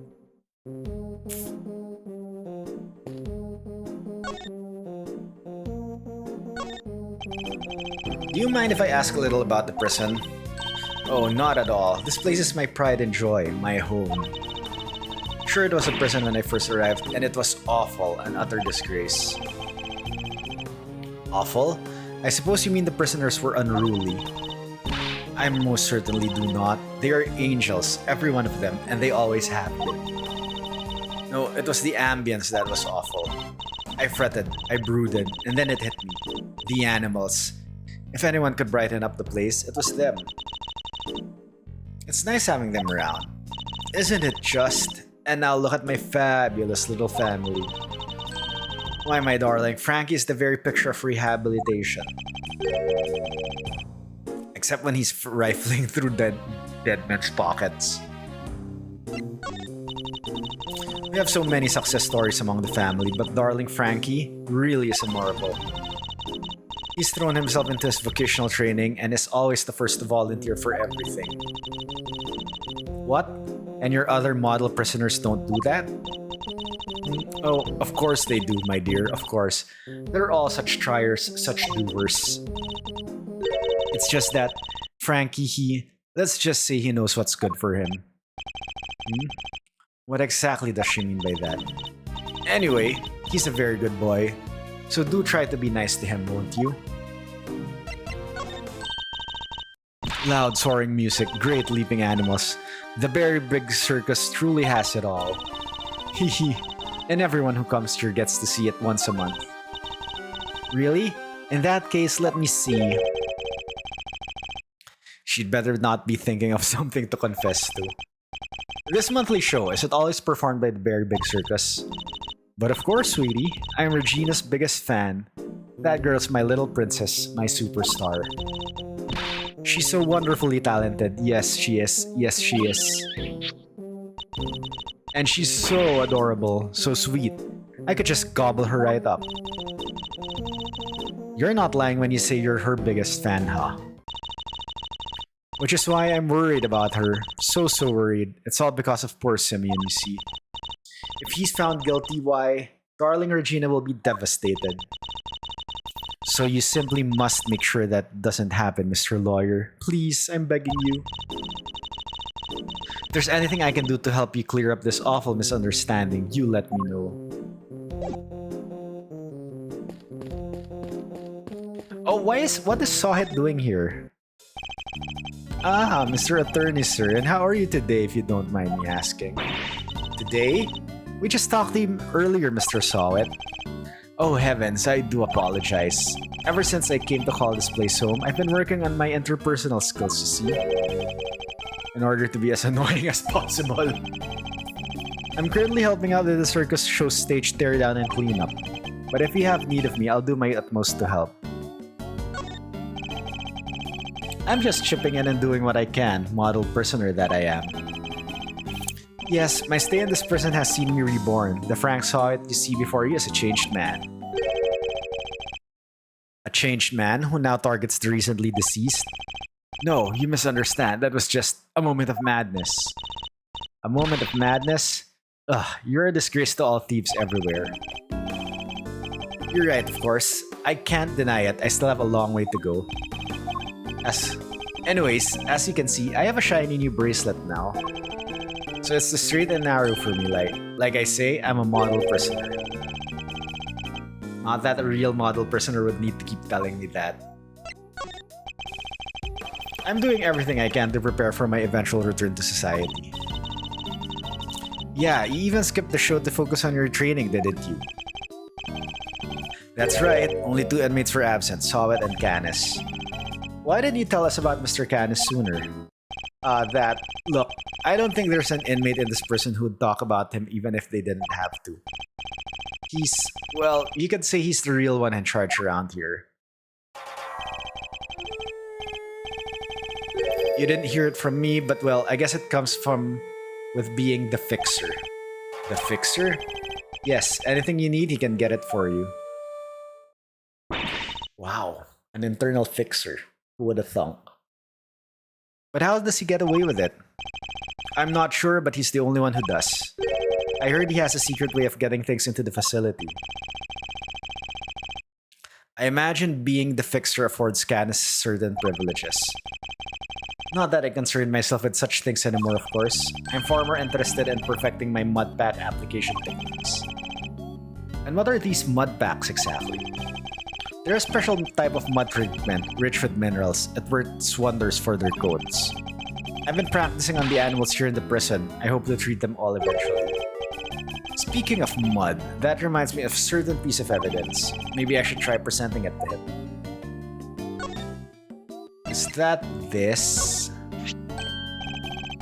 That's the rubber glove I dropped. Would you care to explain why it's so dirty? Oh, of course. That's mud from one of the pet treatments I've been practicing. I was giving one of the animals a mud pack right when the incident happened. I see. Around what time would this have been? Let's see. The show had already started, so around 9 AM perhaps? The thing is, the more mud I applied, the more in the zone I got and the darker the animal's fur became. There's no trance quite like the trance one enters when one slathers an animal with thick black mud. Oh my god, could the dog have just been muddied up? I think the stress of prison might be getting to him. Of course, it's all thanks to the warden that we have access to such wonderful distractions. I'm eternally grateful, truly I am.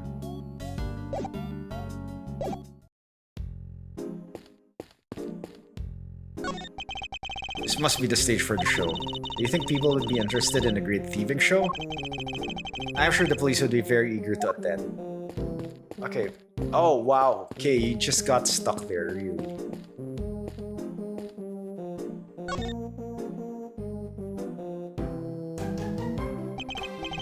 A simple, sturdily built well. Wonder if it was the work of the prisoners. Somebody's left a bunch of tools lying around. There's a long piece of rope and a pretty heavy-looking weight. Let's see, it weighs 3 pounds. Oh, and there are some pulleys too. Okay, can you stop touching everything inside? Oh, come on, it's not like it was gonna take anything. What exactly were they being used for, I wonder? Regina, darling, you put on the most splendid show for us yet again. The stage, the stars, and you in particular, my princess. It was simply divine. That's so nice of you. I hope everybody else who watched enjoyed it too. About that, dear, I'm afraid I have something awful to confess. There were some absences, you see. She must be in Canis and saw it. We were 3 members short. Unbelievable, I know. How will you ever forgive me? I'm sorry, but you're saying that 3 inmates didn't attend the show?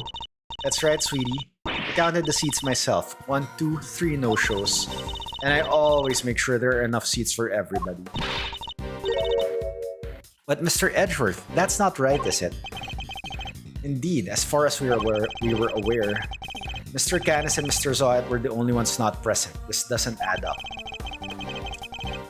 Who was the 3rd missing prisoner and what were they doing? It seems we need to investigate further. Oh, I was enjoying my chat with dear Regina so much I almost forgot. I must feed the little one. Little one?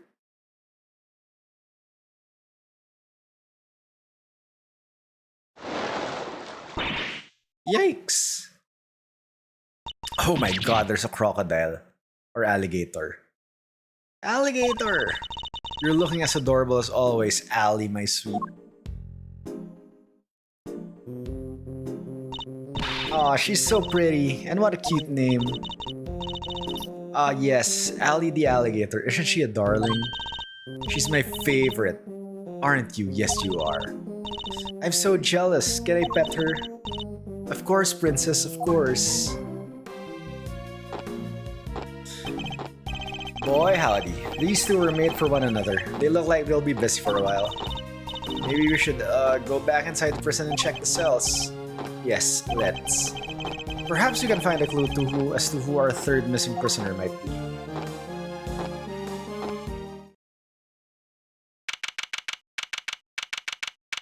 March 28, 4:02 p.m. Prison corridor. Alright.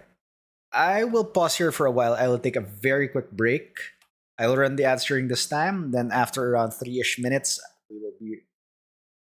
we'll resume this. So I will BRB.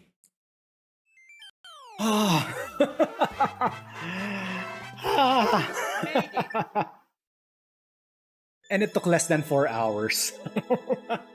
Do I dare like it? It's gonna attract attention. Well, Carl, you deserve that.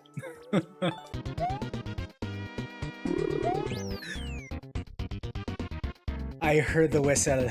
I should have this. Oh, thank God. I swear if I dare there, I am going to be livid. Oh shit. Can I get the second spring here?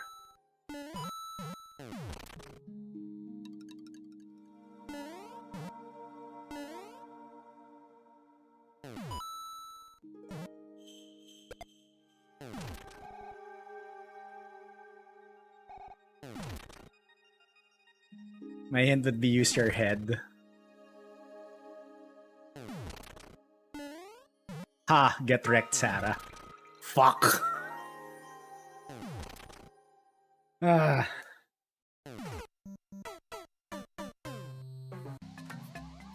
So this is the safe spot, right? No, no, no, no.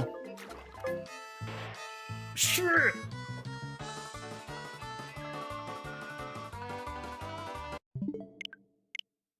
Okay. Now, please do not screw this up.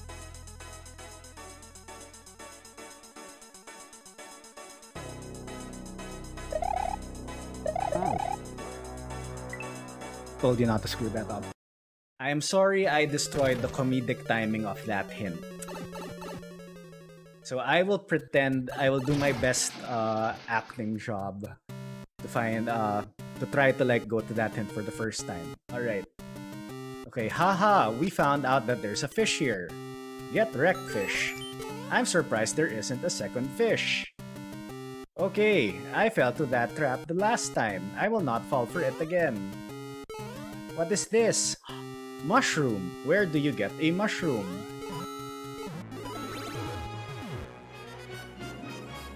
Gasp! Go back! Oh no.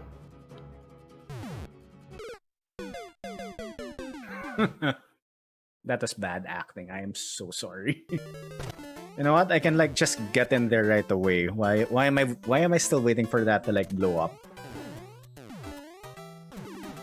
Yeah, it's here. Haha. If you kill that second Goomba.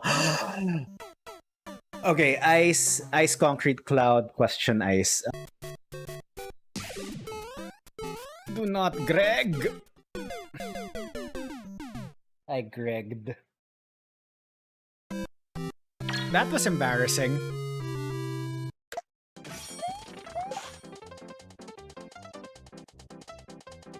YOLO or not the YOLO? YOLO! That's good.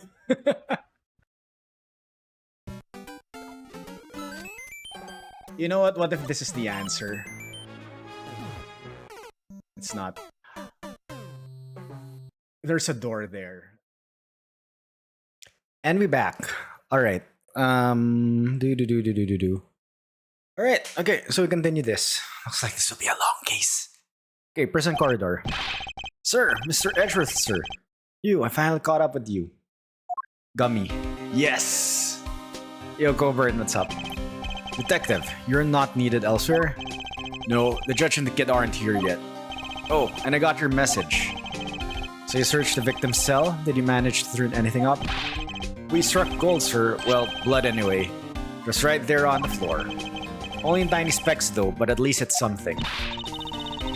Yeah, it proves that holding cell was the scene of the crime, right? Not quite. Proves a possibility, but it's not conclusive yet. I thought you'd say that, sir, which is why I ordered some follow-up for it. Ask forensics to analyze the blood and see if it matches the victims. They're on it as we speak. Nice work, Gummy. You thought of everything. Detective, I must say, I'm impressed. Did you hit your head or something? Gee, don't look so surprised, sir. I just hope things continue to go in our favor. 5th floor data updated in my organizer. Alrighty, so that's proof that the murder happened in the detention center. For our next trick, we'll find out how that dog got over there. Don't worry, you can leave that one to me. Until the kid and his chaperone get here, we've got the whole prison to ourselves. Which is why I brought my secret weapons along. Secret weapons? That's right, a few tools of the trade that we have helped me bust more than a few cases wide open. Behold, the 7 secret weapons of Dick Gumshoe, Ace Detective Extraordinaire. Well, I don't know about you crazy cats, but I'm sold. Miles? Very well, Detective. We'll try using your secret weapons. You got it, sir. Let me run you through the list. Secret weapon number 1. My trusty old metal detector. If it's made of steel, silver, or scrap, this little guy right will find it. So it detects metal. Very good, Detective. Next up, secret weapon number 2. Missile. Everyone's favorite crime-fighting K9. Missile! You can track it's pretty much any scent you put in front of it, especially food. He sure is a lot cuter than Mr. Canis' dog. And now for secret weapon number 3. Where'd I put it? Aha! Am I one snapper short of a school, or is that a fishing rod? Don't tell me we're going fishing for clues. No, I mean, I just happen to have it with me, that's all. I see. Well, onwards and upwards, detective. Let's see what else you've had. That's all she wrote, sir. Gummy, you're 4 secret weapons short of your so-called 7, and one of them was a fishing rod. Sorry, but that's all for today, okay? I'll show you the rest next time. Why are there only 2? Okay, 3. Why do you think I call him secret? Guy can just go sharing everything at once. That's crazy. In that case, then I suppose the 3 you've designed to reveal to us will have to do for now. Alright, which one do you want to try, sir? Let's try the metal detector. Metal detector seems promising. Coming right up. I'll just crank the old girl up. And away we go.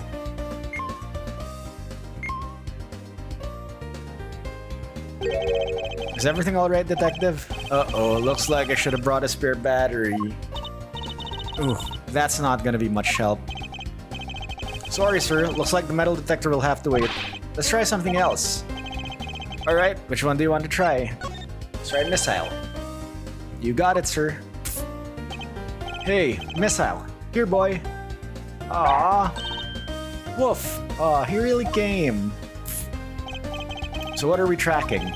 We're trying to find out how Mr. Canis's dog got to the holding cells in the first place. I suspect the same route was used to bring Knight's body back to the prison.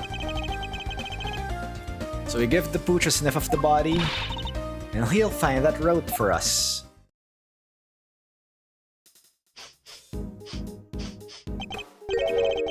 Does anyone else smell something sweet? All I smell is the odor of blood. It's faint, sir, but it's there, almost like cake, maybe. Why would the body smell of cake?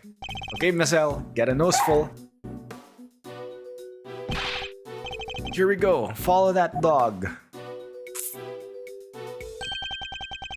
That's the way to... He's headed for maximum security. Uh-oh, he's going in. Then we'll just have to follow after him.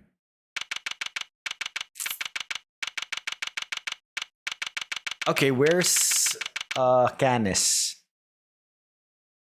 Prison, maximum security. This is Canis' cell, though the man himself is absent, it seems. Is he meeting with someone in the visitor's room? Do you think Missile's onto something? Shh. Looks like maybe he is. Woof woof woof woof woof. Is there something here? Let's get snooping, Mr. Edgeworth.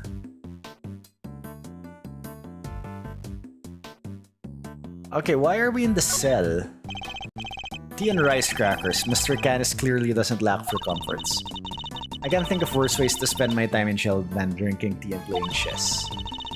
I thought this was maximum security, not maximum comfort. How come nobody else gets the special treatment?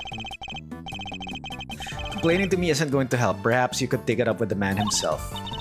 Yikes, no thanks. Alright, this is the chess set. We obviously know this. Mr. Canis' chess set completed a special doggies. That's not a chess set, that's a whole chess table with legs. Looks like it might be worth something too. It's not inconceivable, some of them are. This is quite a nice one. I've never pegged Mr. Canis as a chess fan though. What with the whole Eastern aesthetic he's got going, I thought he'd be more into Go. Go, huh? Can you play? I can play Go Fish. Not the same thing, Kay, not even close. Look, Mr. Edgeworth, that chisel on the floor is a bit smaller than the others. I'm no woodworker, but perhaps it's an all-purpose one that can be used in a pinch regardless of the job. An all-purpose pocket chisel? Makes sense. Always nice when your tools are useful and easy to carry. Is that your opinion as a thief? Nope, it's my opinion as a great thief. I walked into that one. Against check the beads. Mr. Canis' chisels, everyone a potential murder weapon. That reminds me of something. The furrows in your brow. When you frown, it looks like somebody took a chisel to your forehead. I have no idea what you mean. See, they're so deep. Don't tell me you don't see it, Mr. Wood Carving Face. Have you quite finished? Woof woof. Woof woof woof woof. Hmm? What's the matter, boy? Wait, is this cake what you were after? Whoa, down, boy. Stop that. No, you can't have it. Dogs can't eat chocolate, you know that. If you won't behave, I'll just have to eat it myself. Not bad. That's some real outside the chocolate box thinking there. Not sure everybody agrees though. Gummy, I wanted some. Okay, you just ate like the food of the head honcho. Daring a few both to assume the food in the person is safe to eat. Well, daring or dumb. So anyway, it looks like it really was cake Missile was tracking. Talk about a waste of time. I suppose we got our just desserts. But the little guy's definitely capable, right? Sure he is. This is just a blip. You'll follow the right scent this time, I promise. Seek, boy.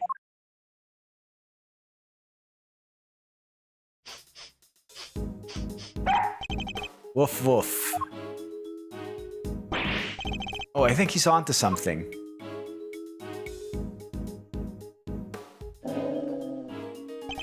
Whatever it is, it's in there. Mr. Carcerato's cell. We'll need to take a look inside. Detective, call the guard.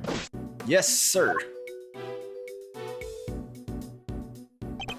Thank you, officer. A question before we begin. Is the prisoner Mr. Carcerato still in solitary? No, sir. He came back a little while ago. And he was here for the noon roll call. Guess he must be on work duty someplace. I see. Now, if you would be so kind as to open his cell. Yes, sir. Okay, alright.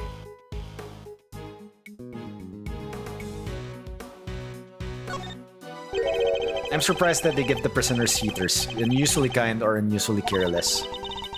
I wonder if he uses it all year round. To help him lose water weight, maybe. Yeesh, I hope his furry friend can deal with the heat. I'm sure they've learned to sweat things out together by now. Oh, why is like Lagarde in a punching bag? This punching bag has certainly... Woof woof woof woof.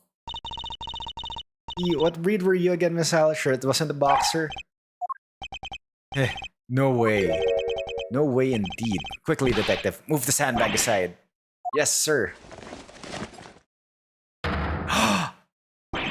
A hole! Could this be... Oh there, wait, missile. I'm going in too. Wait, stop. Sir, I'll go get her. Ooh, that tight. Shouldn't have eaten the cake. Wait, I didn't even explore like the rest of the cell. He's gone. Well, I'm not going in there. Guess we'll just have to wait.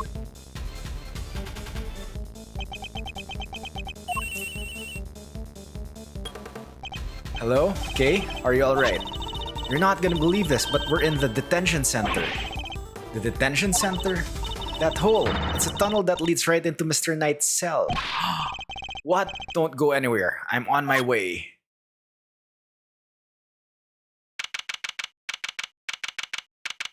Wait, where did you come from? I mean, where's the hole? Okay. Hey there, Mr. Edgeworth. Guess you could say we made a breakthrough. Quiet. At least they came out unscathed, I think. Sir, the floorboards under the bed were torn up. So that's how they did it. There's no doubt about it. This must be the route we've been looking for. The corridor connecting the detention center and the prison is locked down by heavy security doors. But with the help of this tunnel, it can be circumvented. Okay, that's just like very convoluted. It was a sweet scent that started with this whole search. Could it be that the scent was in fact coming from Knight's body after all? Killed instantly by a stab wound, a sweet scent can be detected. Incidentally, Knight's body was covered in dirt that might have been... dirt that might have come from being dragged through this tunnel. Okay, what was it like down there? Well, it was pitch black, so I couldn't see a whole lot. Luckily, my camera has a flash, so I took some pictures. Let's see what you've captured. Look at that. Spoons, a fork. Guess these were for digging a tunnel. That aside, are those footprints? Paw prints even, from a dog perhaps. Gasp. This is a vital piece of evidence. However, it begs something of a question. It does? Mr. Carcherato has certainly been making use of this tunnel, which means... Detective, we need to find out where Mr. Carcherato is immediately. My suspicions are correct? Huh? Aw, nuts! The guards were alerted and they began searching for Mr. Carcherato right away.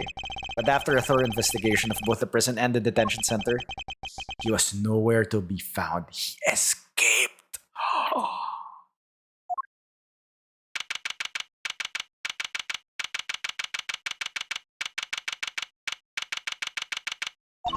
Well, have the police been notified? Yes, ma'am. We just finished liaising with them a moment ago. They've set up a cordon around the entire facility. Good. The first blemish in a prison's spotless reputation is always the ugliest. It won't happen again, ma'am. A rather different Warden Lagarde to the one we've seen so far. Mr. Edgeworth, was it? I really can't thank you enough for finding that tunnel, darling. Sadly, it may have been too little too late. It seems he might have already left the building. I'd say that's unlikely, Warden. After all, there's a security gate at the exit to the detention center. You're not suggesting he simply walked through it? What's to say there was only one tunnel, sweetie? I suppose that's true. Well, whatever the case, this is no time to be standing around chit-chatting. Mr. Edgeworth, would you mind continuing with your investigation? It would be my pleasure. And you there. And you three can get back to your posts. Yes, ma'am. They all look the same. Detective, the results of the blood test just came back from the lab. Thanks, pal.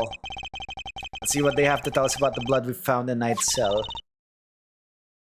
What does it say, Mr. Edgeworth? They've identified the blood and it's Knight's. White floor data updated in organizer. Nice job, everybody. Teamwork makes the dream work, huh? We've got Knight's blood in his holding cell, a tunnel, and a dog clearly went through. And security footage showing Knight being attacked by the dog in his cell. Case closed. We have all the evidence we need. Let's see what Mr. Canis has to say for himself. Canis? Oh, darlings, are you sure? Do be careful around him, won't you? He's as well connected on the outside as he is in here. I suppose he would have to be. How else would the so-called fixers stay in business? The police have been trying to track down his accomplices for the longest time. Even I've had to lend them a hand myself, you know. So that's what that was all about. He's still not talking, ma'am? Even with the evidence he borrowed from the precinct? No, and I've tried so many times, I've lost count. What am I supposed to do? I can't send in a blank report. I guess a killer for hire was always going to be a tough nut to crack. You borrowed evidence from the police to help with your investigation, is that correct? Why, yes, sweetie. Everything related to Canis is with me now. Heaven knows how many times I've hauled a secretive scoundrel to my office to talk to me. But no matter what I say or how much evidence I present him with, he simply won't say a word. A prison warden conducting interrogations herself, that's irregular to say the least. Let your guard down and he'll devour you whole. Be careful, darlings, you have been warned. Ooh-wee, and here I thought things couldn't get any spicier.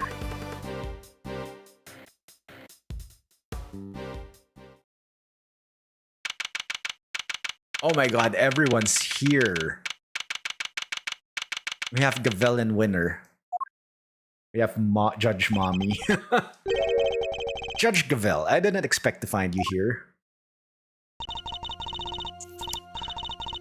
We have been conducting inquiries, which, given that we are in charge of the investigation, is hardly strange. What is strange is that you are still here, Mr. Edgeworth. I gave you a warning, did I not? I told you that your badge was at risk should our paths cross again, and yet, here you are. I am sorry that you thought that I might be so easily discouraged, Your Honor. But I am not about to let the truth slip from my grasp, no matter what you or the committee might say. I am here to present a certain someone with evidence that you yourself should have uncovered. Heh. You have more business with me, I take it, Mr. Edgeworth.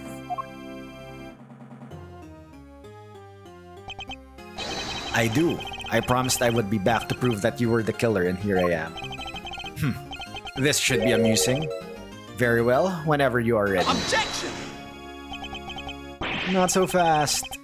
We have some fruits of our holy crap, Muz. Muz, what is up? Welcome on in. Thank you for the raid. Get raided. Yo, Muz. Thank you so much. Okay, thank you for the shout out, Coburn. Muz, how was your stream? Super Mario Maker. Okay, did you not go for Fennel tonight? How are you, Muz? Welcome, Raiders. Yo, Pai, what's up? Now you're here twice. It shows you even with the Raider tag. Almost a 30 no-skip run. Wow, that was amazing. That's amazing. Did you do a Hail Mary on your last level? Anyway, Raiders coming in from Muz's stream. Welcome on in. Again, thank you for raid. Thank you for dropping by. If you don't know me, I'm Psycho. I'm a Raider. I'm a Raider. Wow. I'm a streamer from the Philippines and I play the Marios. I play variety, and as you can see tonight, we are playing Ace Attorney Investigations 2. And yeah, we are in the second case. Got an early session with your trainer, so you had that early. Fennel in the morning, maybe. Alright, yeah, no worries about that. Totally understandable. 2020? What do you mean 2020, Anif? That was 4 years ago. Almost 5, actually. Wow, damn. Alright, yeah. Muz, thank you so much. Really do appreciate it. Anyway, let's try to continue with this. Not so fast. Indeed, we are now more certain than ever that Simeon Saint was the murderer. And that only he could have moved Mr. Knight from his holding cell to the prison proper. By the way, this is Judge Mommy, as you can see. We shall prove this to you beyond a shadow of doubt. But first, a question. Are you quite determined to continue on this course, Mr. Edgeworth? Should you fail to rebut our deductions, there will be no going back. Your very career hangs in the balance. What? You mean you'll take his badge if you don't like how this goes? That's intimidation. Not at all. If anything, I am showing him mercy. This is not Mr. Edgeworth's case. It never was. And I am under no obligation to hear him out. If he is prepared to accept the potential ramifications of his actions, I will allow him one last chance. Well, are you truly willing to take the risk? To put your beloved badge on the line? I think it's time to save.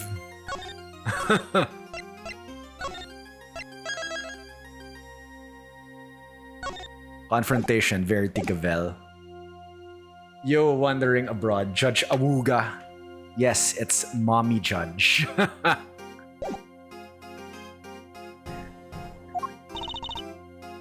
Definitely in the top 5 in the Ace Attorney Boob ranking. Mr. Edgeworth. Sir. I accept your terms. I'm confident of my reasoning, and that's more. I am representing the firm of Edgeworth & Co. And I do not intend to besmirch its name. Wow.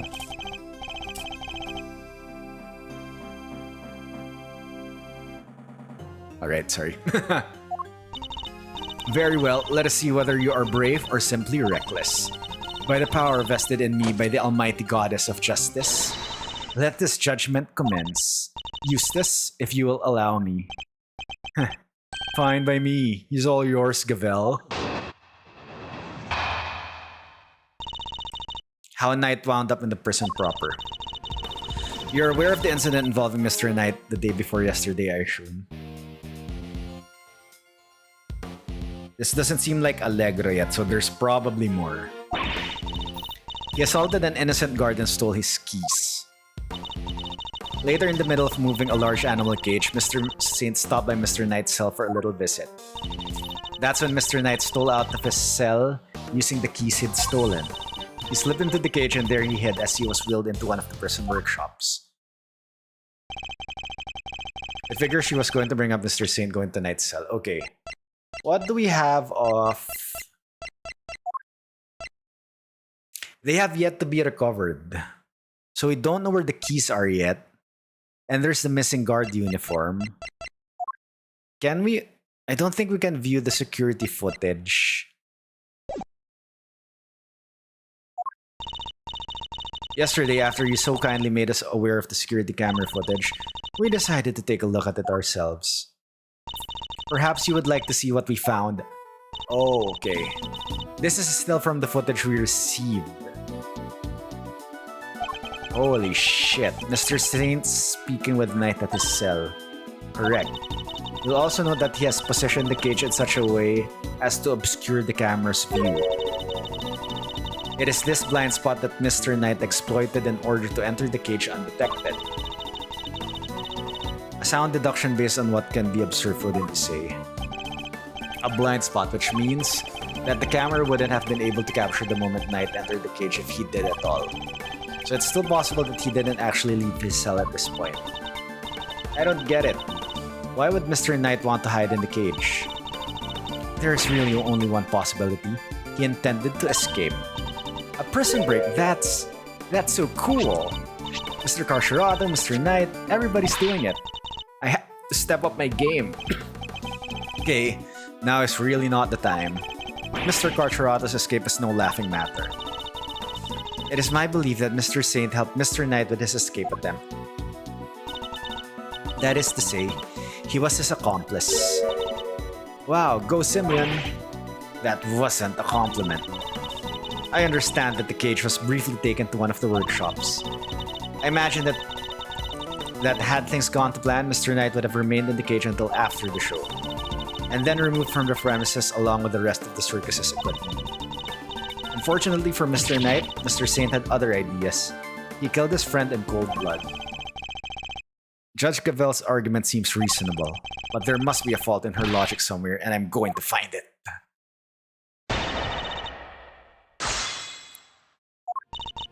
You're aware of the incident involving Mr. Knight the day before yesterday.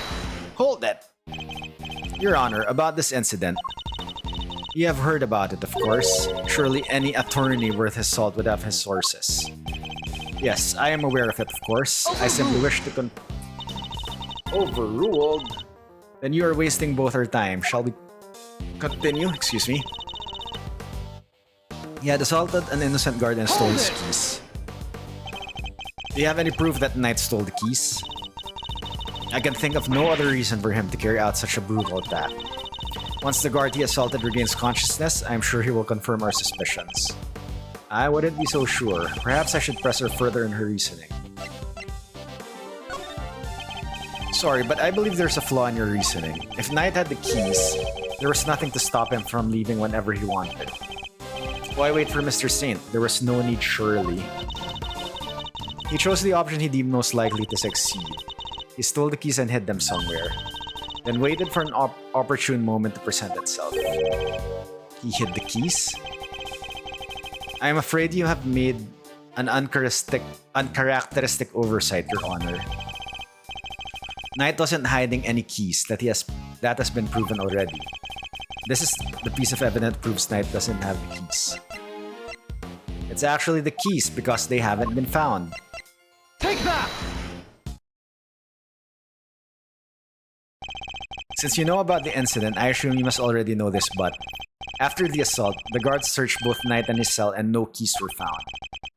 And if the whereabouts of the keys cannot be proven, then neither can your theory.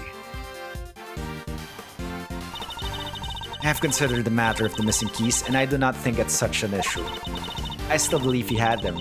After all, the guards only stated that they were unable to locate them.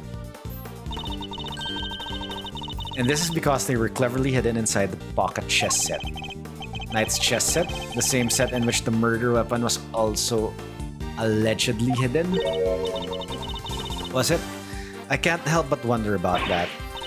What? But you're the one who proposed it. Actually, if you recall, that was Eustace's assertion. So the two of them aren't of one mind on this, I think. Allow me to restate the facts. Mr. Knight hid the keys he stole from the guard inside his chess set. It's not in the chess set. We already opened the chess set, right? When Mr. Saint came to see him, Mr. Knight used the keys to open his cell and climbed inside the cage. He was then moved from his holding cell to that workshop in the prison proper, all with the help of his friend and accomplice. Had things gone according to plan, he would have been taken out of the facility after the show. But they did not. Instead, his accomplice murdered him while the show was taking place in the yard. Objection! But Mr. Saint was a part of that performance. How would he even have had time to commit the murder? How indeed? Allow me to explain. As you know, many stage performers follow a set narrative. Yesterday's show was one such example. She's done her homework, I see. The suspect played the role of the antagonist opposite the elephantine hero of the show. In the latter part of the performance, the heroine's love prevails and the villain is defeated. This victory is depicted in a very unique manner, whereby the villain is sent flying from the stage by the heroine. He's sent flying by the elephant? Isn't that dangerous? Having been ejected from the stage in this manner, the villain no longer appears in the performance. In other words, the suspect did not appear on stage for a period of approximately 15 minutes. And you're saying the crime took place during that time? Yes, I'm afraid so. After all, it's more than a sufficient window, wouldn't you say? Committing the crime and returning to the stage in that short 15-minute window is only possible, assuming that the murder took place in the prison proper. But in fact, Your Honor, the real scene of the crime was Knight's cell.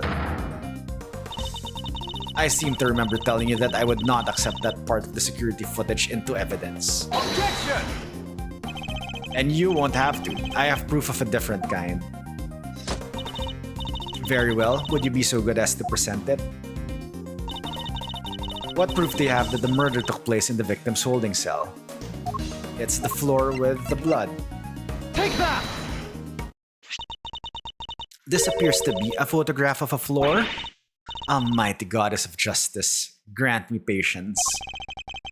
That floor you're so dismissive of, Your Honor, has traces of Knight's blood on it. Eek! Traces, you say? Is this evidence reliable? After all, I don't believe you have access to the necessary forensics operatives. Objection! I have my resources. A certain blunt instrument, you might say, but a reliable one. The detective, how very unfortunate for him. Perhaps before you decided to circumvent the law, you might have considered that the committee's influence extends to the police. Ha ha ha. Oh no, now Gummy's badge is on the line too. Forgive me, detective, I didn't mean to put you at risk as well. I will enter the fact that Mr. Knight's blood was found in the holding cell into evidence. However... Objection! Bad luck, idiots. You're really on the edge now, Mr. Worthless. Mr. Winner, I'd forgotten you were there. Was Nice White outlasted? I just butted in to tell you that your entire argument is just one big inconsistency. You showed us camera footage of a dog killing Mr. Knight in his cell. Are you saying that the mutt also wiped the blood up before it left the scene? Uh-oh. What other tricks can it do, huh? A blood-wiping dog? You're a joke.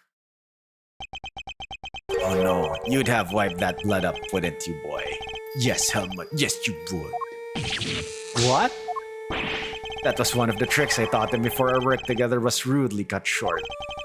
He's a very tidy boy, you know. Never misses a drop. It wouldn't do to leave any evidence after all. Saved by an assassin of all people. Jeez Louise, you could have just taught the little guy to shake hands.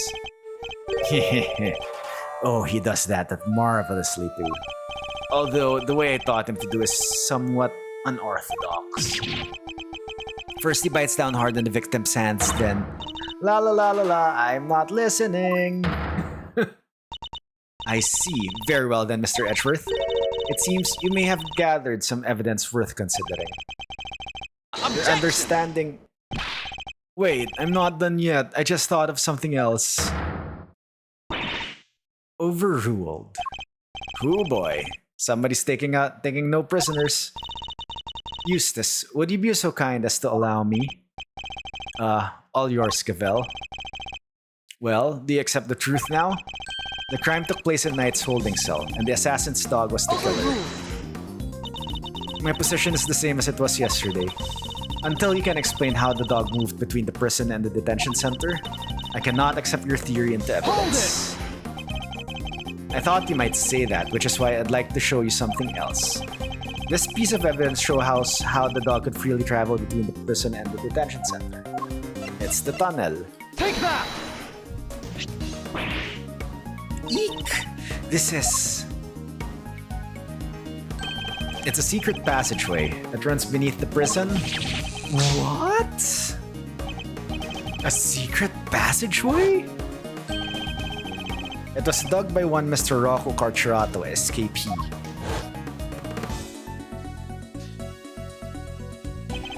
It leads from his prison cell to a certain holding cell in the detention center. Yes, the very one where the victim was being held. Well, this is certainly a surprise. To think that it was beneath our feet this entire time. Mr. Canis, you knew of this tunnel, didn't you? Because it's the same tunnel that was used to carry out the murder.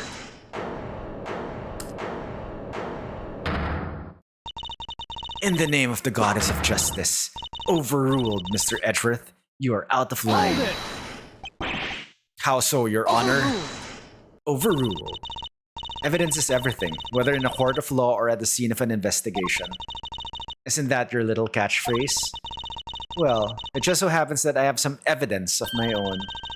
Bronco Knight's autopsy report. His autopsy report? When did we get that? How do you not know you had it? The police handed it to me only a short while ago.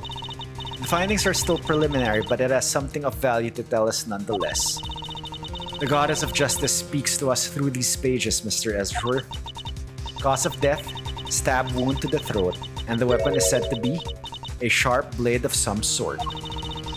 It seems the victim was stabbed repeatedly in the same spot, resulting in an ugly wound. As such, the police have yet to identify the exact shape of the weapon. Wow. But its overall nature seems to be beyond question. It is a bladed metal instrument. In light of this evidence, do you truly wish to continue with your flight of fancy? Or will you claim that the dog used a knife instead? But that's impossible. That will be all. This court is adjourned.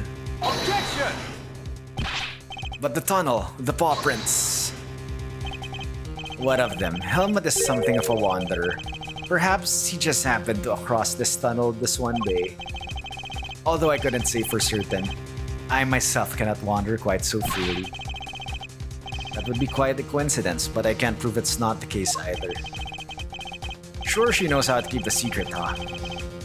She sure knows how to keep a secret, huh? Kinda wish she'd kicked us in the teeth a little earlier with that. She was baiting me, waiting for the perfect moment to crush me with that autopsy report. And I fell for it. Hook, line, and sinker. You are lead attorney for the defense, correct, Mr. Fender? This is the interim autopsy report in question. I do apologize for the delay.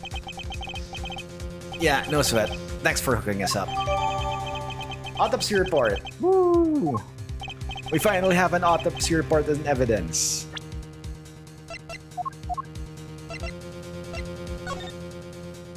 Victim Bronco Knight, cause of death, stab wound to the throat, instant death, murder, sharp blade of some sort. Mr. Fender, a handshake is not necessary when receiving official court documents, you know. So please feel free to let go of my hand. It's not a holy relic after all.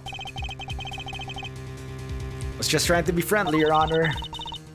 Had you lingered a moment longer, the goddess of justice would have spoken to you through my gavel. Alright, I got it. Nice work, Gavel. Just, like we planned it. I did only as you instructed, Eustace, but thank you. This report came from the police. I have no choice but to accept its legitimacy. But if the dog didn't kill Knight, then that takes Canis out of the running. The goddess of justice speaks to me, Mr. Edgeworth, and she is merciful. She tells me that you might yet keep your badge if you will finally abandon this fruitless quest. What's our move, sir? I think she really means it this time. What do you think, detective? My answer remains the same, Judge Gavel. I will see my duty done, and I will not be intimidated. Even with how things stand, you still refuse to concede? This may very well be your last chance. Your badge hangs by a thread. Then let it fail if it must. I have something far more important to protect as an associate attorney. My client. The goddess of justice is no doubt saddened by your refusal to accept yet another offer of mercy. Attaboy, Miles. That's what I like to see. Looks like the defense never rests is really starting to mean something to you. Credit to your old man, though. He's the one who said it first. My father? In fact, I could swear I saw Gregory's spirit in you just... In fact, I could swear I saw Gregory's spirit in you for a second there. He said that you've changed since your days in Von Karma's shadow. I didn't believe you at first, but I'm starting to. Thank you, Fender. Alright, kids. This is where the rubber really hits the road. But you're thinking caps on, it's make or break time. If it's true that Knight was off with a bladed weapon, does our whole case really fall apart? A bladed weapon? Of course. There were 5 chisels in Canis' cell when we last looked. A former assassin certainly wouldn't struggle to commit murder with a tool like that. In which case, the weapon that killed Knight was... Have you quite finished? It would be in your best interest to concede... Sorry, just give me a sec.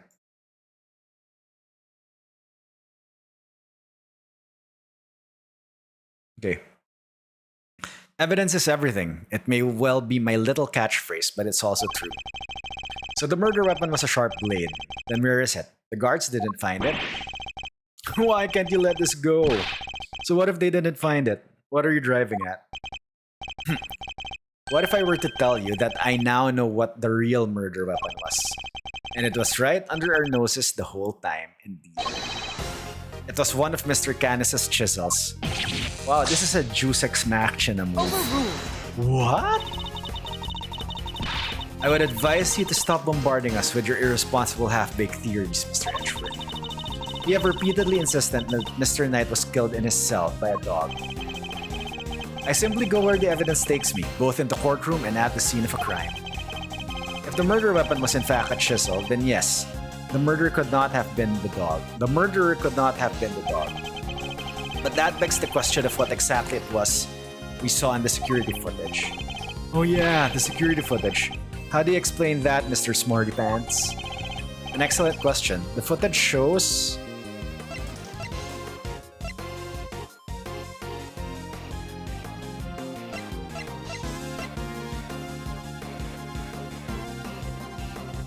the dog jumping on somebody. Mr. Canis' dog jumping up at Knight.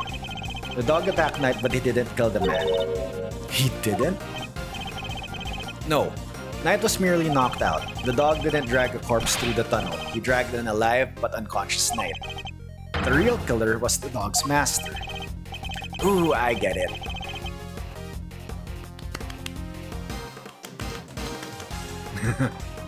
By bringing Knight here, Mr. Canis could finish the job. And he could definitely use one of his chisels to do it. Correct. You, Bodhidharma Canis, you're the only one who could have done it. Hehe. Objection! Hey, Mr. Edgeworth, you ever get this on your report card? Refuses to listen, must learn to respect others. Are you asking me or confessing to what's on yours? We already searched Mr. Canis' cell from top to bottom, right, Gavel? We even expected his chisels, all 4 of them. Wait, where's the 5th? There was a 5th chisel here, right? Okay, the chisel wasn't in the... The chisel with the bell. There wasn't a single speck of blood. Hold it! Why, thank you, Your Honor. You have just confirmed my theory. I have? What exactly do you mean? The last time we were here, there were 5 chisels, not 4. Oh yeah, I remember counting them. Definitely 5. And the one that's missing is... the small one. The one we thought might be a pocket chisel. Mr. Canis, where did you hide that chisel? A pocket chisel? And what use might I have for such a thing, I am rarely allowed to leave my cell. In which case, you shouldn't have had the chance to dispose of the weapon. Heh, you've dug your own grave, Mr. Canis. You seem to have an idea where this missing chisel might be, Mr. Edgeworth. Would you enlighten us? For a man who can't leave his cell of his own volition, Canis could have only hidden the chisel here. Oh my god, wait!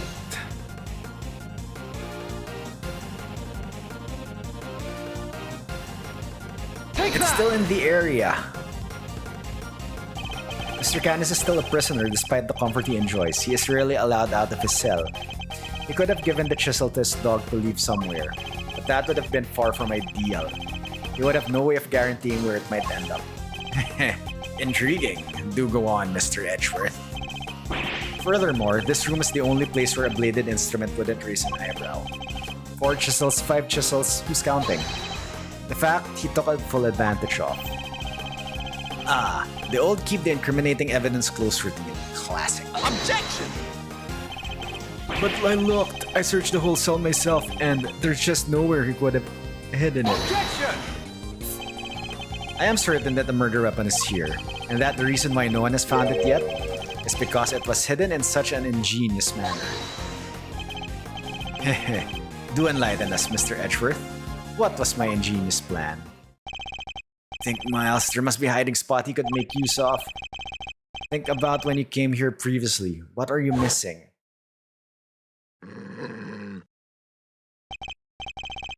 He's not showing us out permanently, right? Let's get out of here, come on.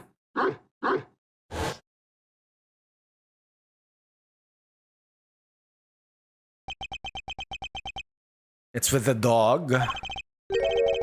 The dog. He hasn't made a sound today.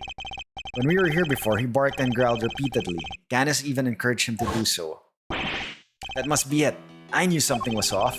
I can hardly believe it, but I think I know where he hid the murder weapon. Giving up already? I expected more of you, Mr. Edgeworth. Hold it! As well as you should. If you would give me a moment. For this piece of evidence shows where you hid the murder weapon.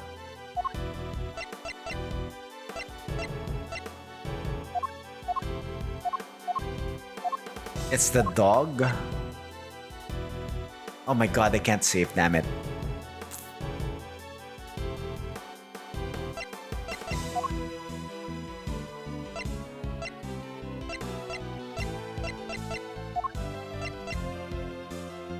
Okay, what's my history here?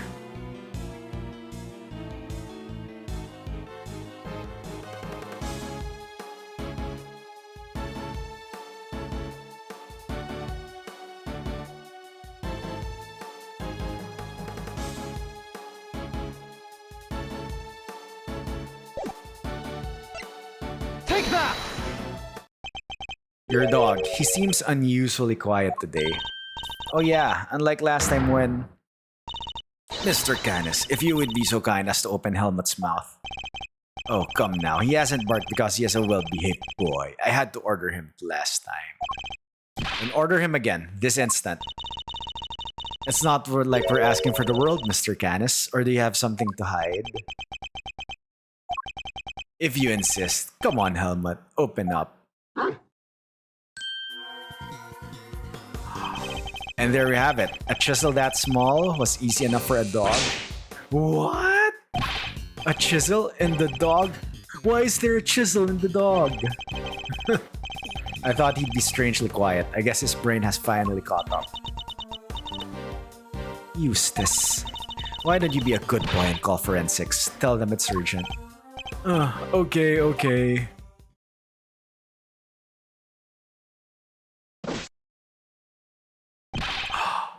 Luminol test. Our findings are as follows. Traces of blood were detected on the chisel. What? Not such a half-baked theory after all, was it? Alright, so we're all on the same page here. This is our murder weapon, yeah? The forensics evidence cannot be ignored. We have no choice but to concede that this is most likely the case.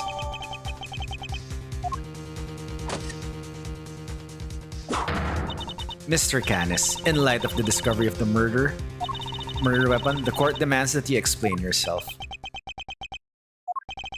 We found the route your dog took to the holding cells, and now we have the chisel. How do you propose to talk your way out of this one? You never fail to entertain, Mr. Edgeworth. Why does he always laugh like that, even when it's not funny? Poor Helmut. How could they expect us? You leave me little choice. I shall simply have to share with you the truth. I did not kill anyone. I have grown tired of killing. Something's not right. Why is he so calm? Very well. The court will hear Mr. Canis' testimony. If you would be so kind. Gladly. Perhaps you might begin by explaining what you believe my motive to have been. I never knew this knight. I had no contact with him. No connection whatsoever. The chess thing. Given that this is the case, why would I possibly wish him dead? Could it be you're suggesting that it was my canine companion who had the motive instead? Helmut only bears his fangs when I tell him to. I am not so bloodthirsty that I would kill a man I did not know. Alright, where is the chess thing? What next? Rook? No. Pawn to g6.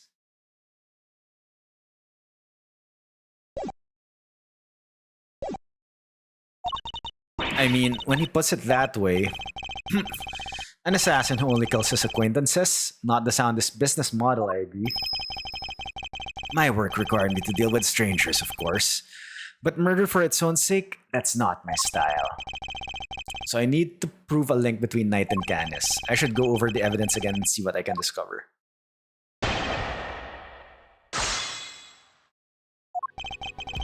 Perhaps you might begin what... Hold it! I'm puzzled by this focus on motive. Aren't you an assassin?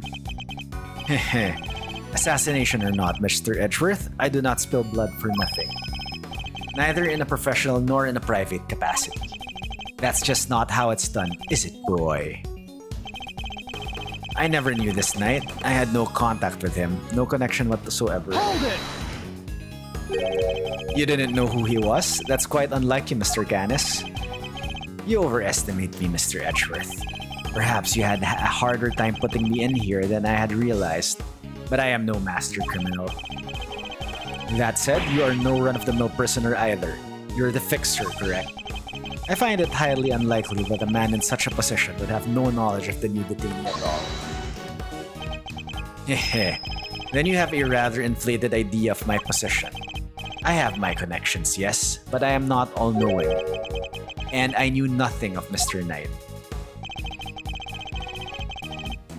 Hold it! You're an assassin. Since when have you needed a motive? He's a strange man, isn't he, Helmut? Yes, he is. Is he a fool? A genius? It's so hard to say. Drop the act, Canis, and answer the question. No, you will answer mine. Who am I, Mr. Edgeworth? I am the very same person you caught. An assassin, a murderer for hire. Were I one to kill without rhyme or reason, I would still be free to recite sutras in peace out there. Hold it! Okay, I think I have audio delay again, sorry.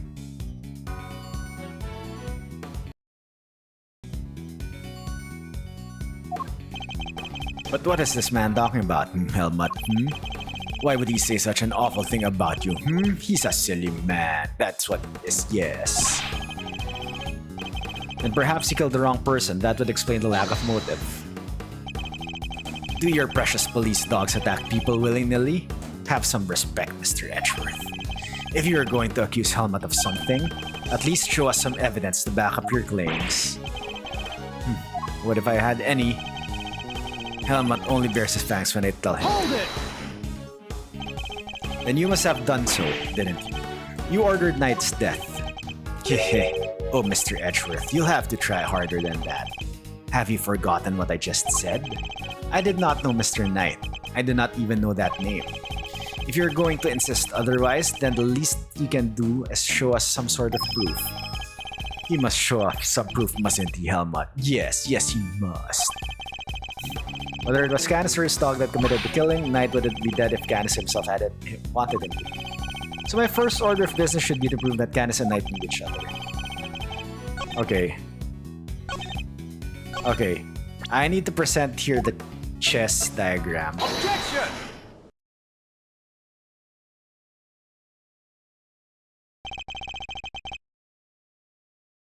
You're getting sloppy, Mr. Canis. You may have trained your dog to clean up your mess, but some things still require a human touch. We found this in the victim's room. It's the record of a game of correspondence chess. What's more, the game depicted matches the game laid out on your board. What? The number of possible games had been calculated to be 10 to the power of 120, and that's on the low end. Wait, so that's 10 times 10, 120 times over? 10, 100, 1000? I give up. I mean, what do you even call a number that big? A vanishingly unlikely coincidence, that's what. Now, tell us why you killed Knight. Unless that is, you would prefer to explain the coincidence? Hehehe. Well, they do say that truth is stranger than fiction. It is, as you say, a coincidence. But that's totally impossible. We just proved that. A coincidence of a different kind, child. I never imagined my correspondence was the victim, you see. And yet here we are. Helmut is as surprised as I am. Aren't you, Helmut? Yes. I suppose there's nothing for it but to finally tell the truth, boy? The other prisoners had all gone to the yard, you see. Was there milkshake? There was a show of some sort, I believe. Here I was, minding my own business when it comes Helmut dragging a corpse of all things. I had quite the shock, not least because the murder weapon was still in the poor fellow's neck. Of course, I was none too keen on becoming a suspect, so I had Helmut take the body to the workshop. Once there, he removed the murder weapon and brought it back to me just as I asked. The dog pulled out the murder weapon in the workshop? Indeed he did. Removing it here would have made an awful mess after all. You know something? That makes total sense. Remember what Mr. Sahit said, Mr. Edgeworth? That huge black dog had sunk his terrible teeth into the victim's throat. Alright, so Sahit was telling the truth.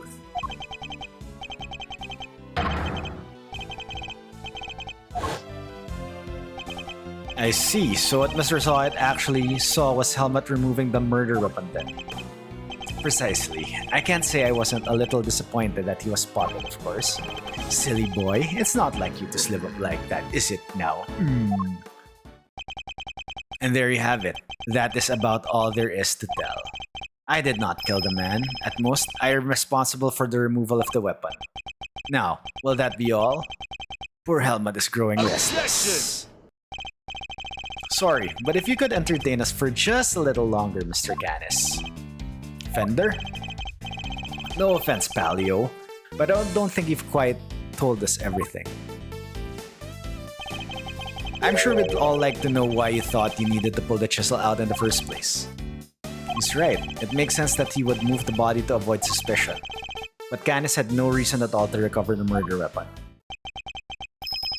So, the mute one isn't as dumb as I thought. Please answer the question, Mr. Canis. It was because of the bell. The one attached to the chisel and the one around Helmut's neck have a very distinctive design, if you will.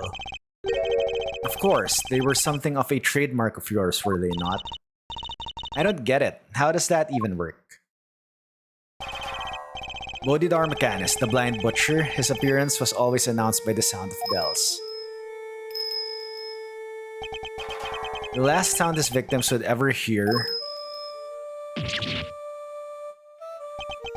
Yeah, you flatter me. Though it's been some years since you last saw one of them, you remember them well. Your knife and its attached bell were one of the pieces of evidence seized in our case against you. Yes, it was but one of my bells. One of only two in existence. Just two? Two and only two. One for my knife and one for my beloved helmet. Exquisitely crafted, utterly unique. My ears are my guide after all, and I must be able to use my tools precisely. Of course, as you said, the knife has long since been taken from me. Alright, okay, why are we having more evidence, which means that this case is very long ass. When Helmut brought the body to my cell, I was rather surprised to hear a familiar sound.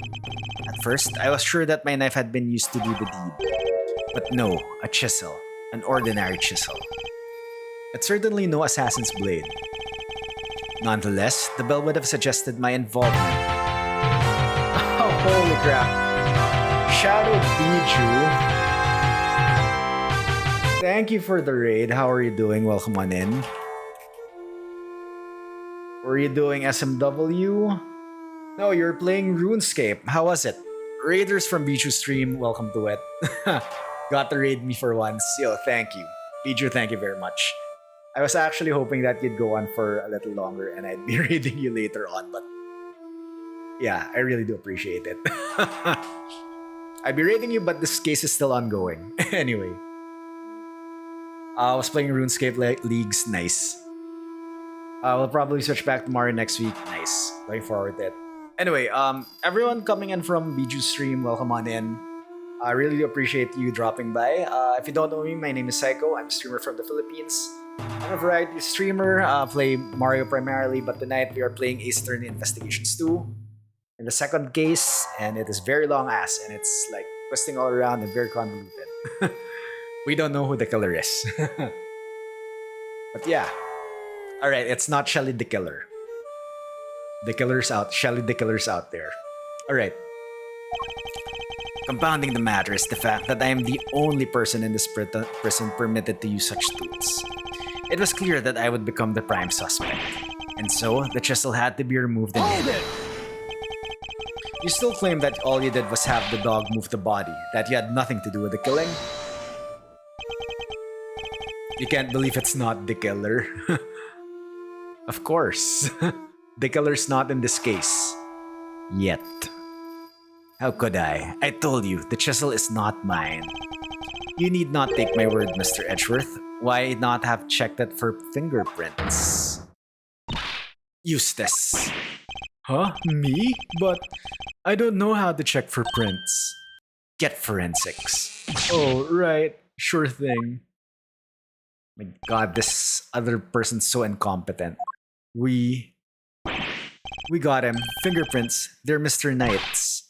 And Mr. Canis's? Nope. Just Mr. Knight's. Oh, and for success, there's no sign of any prints having been wiped off. Only Knight's fingerprints. This isn't good. Should I get them to check again? Now do you see? I've never so much as touched that chisel. Helmut carried it in his mouth, that is all. Therefore, any prints must belong to whoever had it last. So the murder weapon belonged to the victim? Ooh, that's not helpful. As I said, I have not touched the chisel. Therefore, I cannot be the killer. Or do you wish to suggest otherwise? I've got nothing to counter with. But what could this mean? Is he not the killer after all? Is he actually telling the truth? No, he can't be. I'm sure this goes without saying, Mr. Edgeworth. But if you do not find a solution to your current predicament and quickly, I will have little choice but to relieve you of your badge. Even my patience has a limit, and I will not tolerate you throwing this investigation into chaos. You've done it now, sir. She's serious. I hate to admit it, but fingerprints turned everything on its head. Without more evidence, I'm back to square one. Wait, something doesn't add up. A few things, actually. What would Mr. Knight have needed a chisel for? You can do a lot with a chisel, child. Break out of prison, for one. Alright, then how did it get in here? There's no way the guards would let him bring a super sharp tool in with him, right, Mr. Edgeworth? It's the chess set. Hey, Earth to Mr. Edgeworth. You can't stand there hemming and hawing just because of a little setback. The important thing is finding the truth, you know? Doesn't matter how we get there, as long as we save Simeon in the end.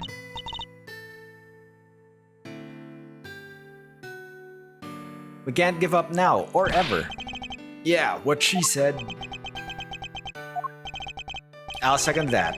You won me around with that, Kay. I'm half tempted to offer you a job for real. It's like I said,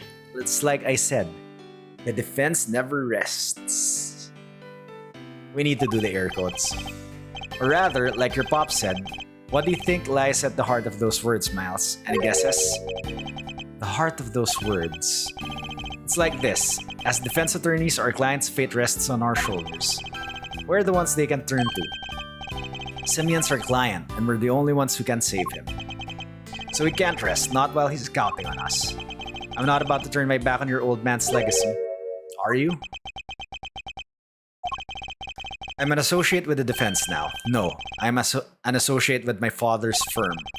That's the role I have chosen, and that means that if I fail to save my client, I have failed in my duties. I will honor my father's vision and save Simeon Saint. No matter what setbacks I face, I cannot admit defeat. If one path is blocked, I must simply find another. There we go! That's the Miles Edgeworth I know. Now let's find that new path forward. We can start by trying to figure out how Mr. Knight brought that chisel into the prison. Right. How would Knight have managed to bring a chisel in here? Chess set. Usually, it wouldn't be possible to bring a metal object into this facility undetected. Because of the security gates, right? Correct. But we already know that checks at one of the gates haven't been entirely thorough of late. Namely, the gate at the entrance to the detention center. That gate is only used to scan people. Any items they bring into the facility are only subject to a cursory check. Are you telling me that Chesshead wasn't put through the metal detector? It should have been. Alas, it seems the guards have grown a little lax in that regard of late. Knight took advantage of this little oversight and had Mr. Saint bring him the chisel, hidden inside of his pocket chess set. That does answer one of her questions, and it suggests that the chisel was indeed Mr. Knight's and not Mr. Canis's. However, we still have one rather pressing problem to address. That one of the security footage in which Knight is attacked by a dog. How does one explain it if Mr. Canis was not the culprit? But then how do you explain his prints not being on the murder weapon? This one's a real three-piper. The court too finds itself wanting for a satisfactory explanation. Wait, sir, I think it might be time to show you another one of my secret weapons. Introducing secret weapon 934, Lil V. What sort of name is that, detective? I came up with it myself, sir. Anyway, you can use it to analyze the video footage. An excellent idea. Perhaps then you might finally see that I am telling the truth. Who knows if there's anything to be found, but it has to be worth a try. Alright, want me to talk you through how to use it? Oh my god. Seeing as I'm not exactly familiar with video analysis techniques, perhaps I should hear him out. Sure, why not? If you could run me through its functions, detective, that will be most appreciated. Yes, sir. So basically, you just gotta do what you always do. Examine anything that catches your eye, and I can examine things with X, I see. Next up, see those controls at the bottom of the screen? The panels on the left and right let you rewind or fast forward.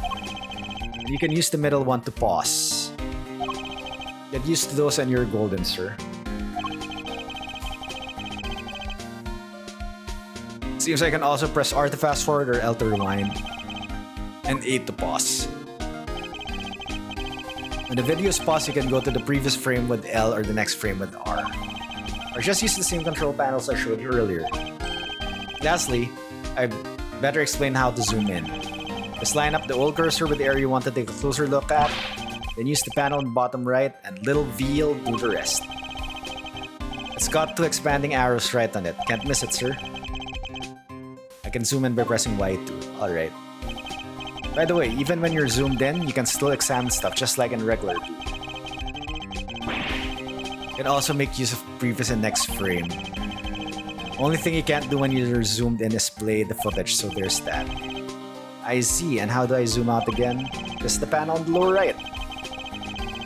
See how it's gone from expanding to collapsing? That about sums it up. Now let's fire little V up for real. Remember, just examine anything that catches your eye and you'll be fine.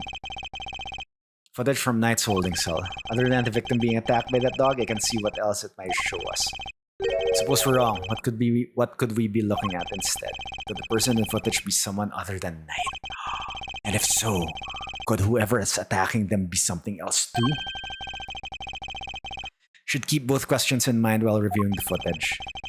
Never know what you're gonna see once you start looking at things up close. Check every detail, sir. You'll find something, I'm sure. Okay, this reminds me of like the freaking Blue Badger footage in like Rise from the Ashes from Ace Attorney 1. What in this footage seems odd?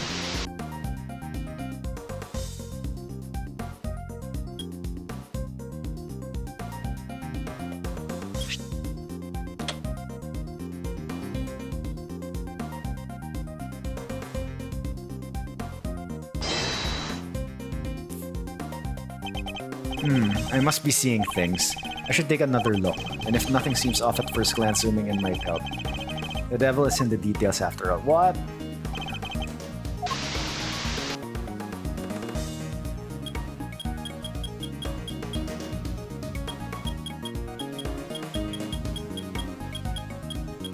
Okay, it's weird because...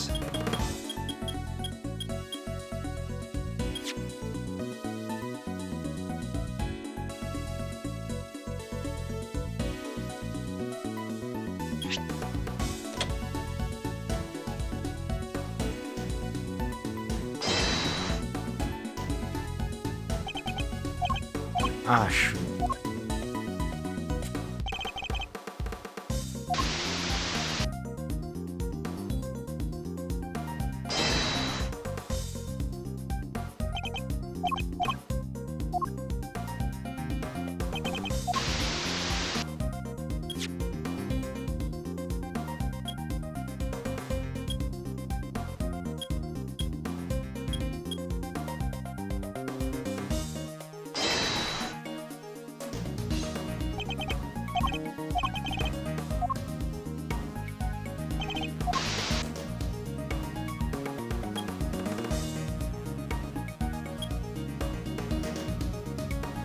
Okay, it's definitely like this. The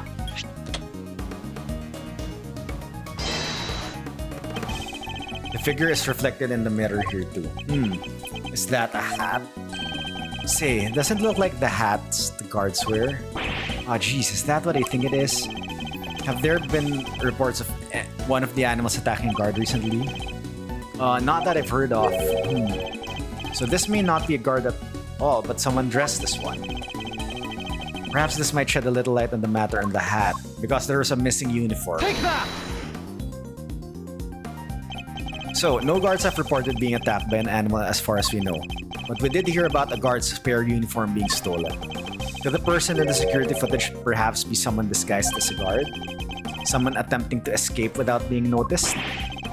Guard disguise, I guess it might work. Wait, weren't we just talking about someone? We were indeed, someone who seemed to have successfully made his escape. If the person in the footage isn't Knight, then the creature may not be a dog either. You're right, sir. Let's zoom in and check.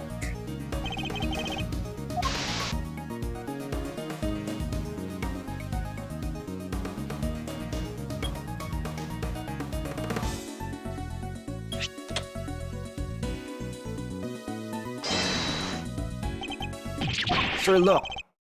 I suspect we may have made a critical error of judgment.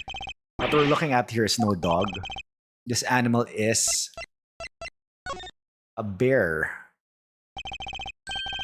It's like Carcharato's bear. What? So the paw prints from the photo I took were not canine but ursine. A bear? So could that mean... Yes, I think it could. After all, who else do we know with such a pet? We had assumed that it was Knight in the security footage. Well, it was his cell. It's hardly a crazy theory. Perhaps, but now that we know about the hole under the bed, it's no longer the only possibility. Whoever had access to the tunnel could very well be the one caught on camera. And who was that, Mr. Edgeworth? Would you care to tell the court who you believe this person to be? The person in the security footage is Carcharato. Take that! I believe I know who our guard in disguise is. It's none other than Rocco Carcharato, a prisoner who recently escaped from this facility. I'm confident it's him because he was assigned a polar bear cub as his companion.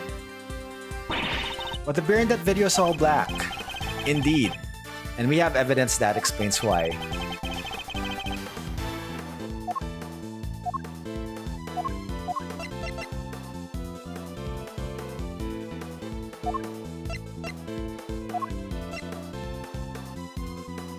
Take that! Is it the rubber glove? Okay, yes, it is. Recall, if you will, Mr. Frank saw its testimony. That's the rubber glove I dropped. Okay, he was doing like mud packs for the animals. He's giving one of the animals a mud pack right when the incident happened. I see. Around what time would this happen? Let's see. The show had already started, so around 9 a.m. perhaps. The thing is, the more mud I applied, the more in the zone I got, and the darker the animal's fur became. There's no trance quite like the trance once enters when one slathers an animal with thick black mud. While the circus performance was underway, he was giving one of the animals a mud pack treatment. And that animal could have been, indeed, our polar bear. Mr. Edgeworth, your latest assertion simply introduces yet another contradiction. The footage from the security camera... I fully understand, Your Honor, and your doubts are entirely justified. Mr. Sawit mentioned applying the mud pack while the circus performance was underway. And this does introduce a new contradiction concerning the security footage. It does? Yes, let's put it this way. When would you expect the footage to have been recorded, Kay? If it was taken right after he applied the mud pack treatment, it should have been around 9 a.m. In which case, something isn't right about the footage. Really? And what's that? What new contradiction does the security footage introduce relative to when it was recorded? What's the time?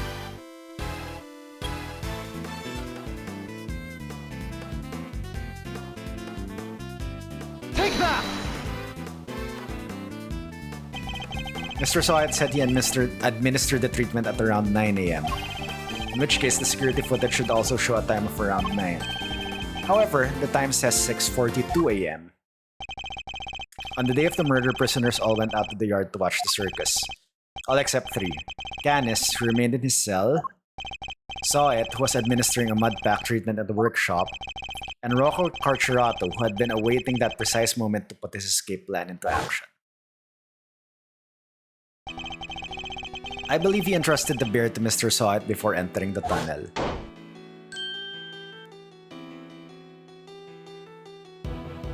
Oh, and then he followed, and then the bear slipped out of Mr. Sawit's grasp to run after its human.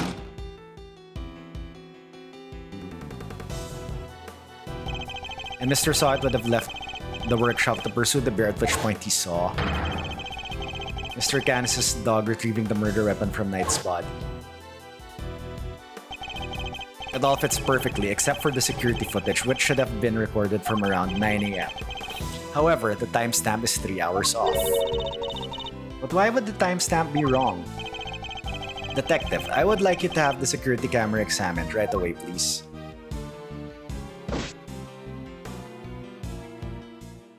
It's the mirror, right? I'm back, sir. I just talked to the guards and... Seems like the time codes can slip on these cameras if they lose power. What? They're pretty old, sir, because the clock stops and the power's off. Which would mean the power was off for approximately 3 hours at some point. That's not all, sir. You remember how Knight denied stealing the keys? No one believed him considering, well, you know, he seemed kinda like the only suspect. Turns out that wasn't all he said. He also said he was knocked out cold just like the other guy. Which may not necessarily have been a lie. Darlings, there you all are.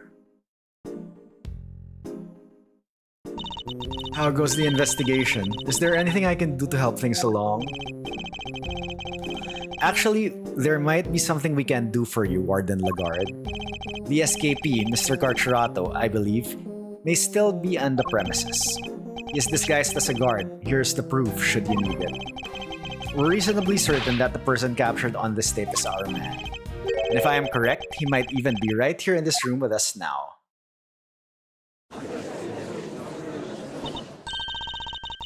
Hey, Mr. Carcerato should have been wearing a bracelet, right? Yes, a bracelet that could easily be hidden under the sleeves of his stolen uniform. Furthermore, the doors out of the prison proper don't have those sensors that detect the bracelets installed. So if he avoided doors with sensors, he could simply wait for an opportunity to finally make his escape. Well, yes, I suppose he could. He'd just have to avoid the workshop and the cells and... Oh my. He's one of you, isn't he? He's here right now. Look, it's Teddy. Oh my god. Hey, pass off. Get your mitts off me, you big palooka. Thank you, Teddy. Very kind of you to confirm our suspicions. Honestly, I expected it to be the guard on the right. Dang it, kid. If it wasn't for you, Ida. What a thing it is to be loved, huh, Mr. Carcerato? I'm almost envious. Guards, apprehend this man. A moment, if you will. I have some questions for our would-be escapee. If you are to learn the truth, I will need to speak with him, with your permission, of course. I can hardly say no now, can I? Well, come on then. Hit me with your best shot. Mr. Carcerato's escape route led directly into Knight's cell, so it's highly possible he has something to offer. Tell me what you were doing on the day Knight's body was discovered. Oh no, another room. Okay, it's now Allegro. So, it was you guys, huh? You were the ones who found my secret getaway tunnel. You know how long it took me to dig that freaking thing? I had me a guard's uniform, a hole dug, and a plan in place. So I went for it on the day you found the guy. But then this little guy just had to come right after me. The sack of fur was covered in mud too. Had to go back to her cell. Would have gotten away for it if it wasn't for you meddling kids. I would have gotten away with it if somebody hadn't offered off Knight and brought you bumps down here. You claim to have dug that tunnel just now. How exactly did you do it? How? Used everything I could to get my hands on. See? Hammer, spoons, you name it. Spent every dime I had on this cockamy fixer. And what do I got to show it for now, huh? Do not be disheartened, friend. Tomorrow is another day. There's an outside chance Carcerato and Knight met face-to-face just before Knight's death. I should see what other details I can extract from him.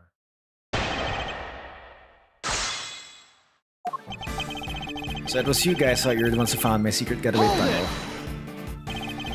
The tunnel, shut up! Who are you telling to hold it? The tunnel, you said, you don't know nothing. You don't know what I had. Had to come crawling into the fixer mock. Had to grovel and count out day after day after day. How you gonna give me back the hours, huh? The days, the months? Get a word in edgewise. You should have never stuck your noses in my tunnel. Never. Hold it! So the tunnel was all your own work? Every inch. You see anyone else in my cell when you wasn't there? That's quite an effort, even for an athlete. Yeah, now that I think of it, that is an insane amount of digging for one guy. Yeah, well, you don't even know the half of it, kid. But it ain't like I had a choice. Trust nobody and don't get caught. Them's the rules of cons gotta live by. You know, the rules of being a great thief are pretty similar. Okay, I'd rather you didn't start sympathizing with the suspect. I was just joking, Mr. Edgeworth. It ain't no stinking joke to me. You punks owe me. I had my guard's uniform, a whole dog, and a plan in place, so I went for it on the day he found the guy. Hold it! The uniform, was that from the fixer too? Uh-huh, sure was. Heard he had something on one of the guards. Had a guy swipe it from a pal's locker. And were you wearing it when you were crawling through the tunnel? Nope, but I got dirt on it. Had to hold it until the holding cell. Once I was out of there and all dressed up, opening the cell door should have been a piece of cake. Okay, we still have the keys. The keys were never found. Here we go, I think freedom beckons, and then the furball here jumps on me. Which would be the moment captured on camera. I see. I'd be grateful if you could add that to your testimony.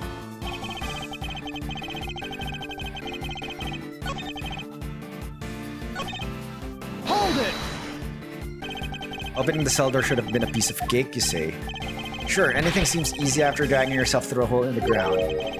And you were familiar with the layout of the detention center, even though you live in the prison?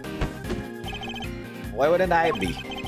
It ain't like I'd never been there before. If he's familiar with the detention center, then he'd surely be aware that unlike the doors in the main prison, the holding cell doors are locked with actual keys.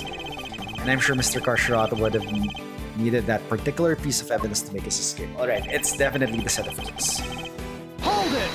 Let's just press the rest of the statements. When was it that you realized you were being pursued? Right when I got it out of the tunnel. Right when I thought I was home free. Didn't notice anything before that? When you were in the tunnel, perhaps? Nah, he wasn't around. Made sure of it. Knew the little guy would have been all over me like a rash if he had been. I was so close, I could smell it. And then there he was, little bump. Hey, don't you think you're being a little mean to your friend, poor Teddy? Mean nothing. He rumbled me last time, and now he's rumbled me again. Gets all over me. What am I supposed to do? Coming after me yesterday was bad enough. Hold it! You didn't consider trying to escape with Teddy? What if I coulda, but all that mud would have given us away. Chance to break out the slammer don't exactly grow in trees, pal. When one comes along, you gotta do it right. Followed by the one who loves him most. It's almost tragic. There's an outside chance Mr. Carcerata and I met face to face just before his murder. I should listen carefully to each of his statements and look over the evidence we have. Alright, it's definitely the keys. Okay, I need to present the keys here. Objection! You claim that leaving the holding cell would have been a piece of cake, as you put it. Yeah, got a problem with that? Because we can't make it a problem if you catch my drift. Even once you had reached Knight's cell, you still had another door to contend with. How exactly did you plan on opening it? Mr. Carcerata, I poised that leaving the cell would have been a piece of cake, only because you had the key. I don't got no stinking key. I didn't need one. It was a piece of cake cause the door was open. I walked right out. Objection! Yes, I suppose Knight's cell was vacant by that point. There wouldn't have been no reason to lock it. And it was indeed unlocked when I went to examine it for myself. So perhaps when you finally succeeded today, it was truly unlocked because it was after the murder. But you had attempted to escape previously. Yeah, the security footage shows when you tried and failed because Teddy caught you, which was during the circus performance before the body was discovered. The holding cell was still locked at that time because no one knew that Knight had been killed yet. Therefore, you must have had the key to this cell on you. Without it, your escape would not have been possible. Gah! Are you saying, could he really have? I believe he could, yes. The theft of the keys was in fact perpetrated by none other than Mr. Carcerata. He's the one who attacked the guard. Oh, because he was there in the cell. But not just the guard, Knight too, all to gain possession of the guard's keys. It wasn't me, you lousy bum. I didn't even know this Knight guy. After you stole the keys, you went back to your cell to avoid suspicion. And then you waited for the perfect moment to escape. A moment when the prison would be almost deserted. That's right, the moment of the show, just before the discovery of the body. Unluckily for you, that particular attempt was thwarted by your furry friend. Says who, huh? You got proof, genius? This ain't your win yet. Nah. Knight knocked the guard out of the count and everybody knows it. Don't play games with me. Knight was as much as a victim as the guard in this case. As a matter of fact, I have proof that Knight had been attacked in his cell. It's the floor. Take that!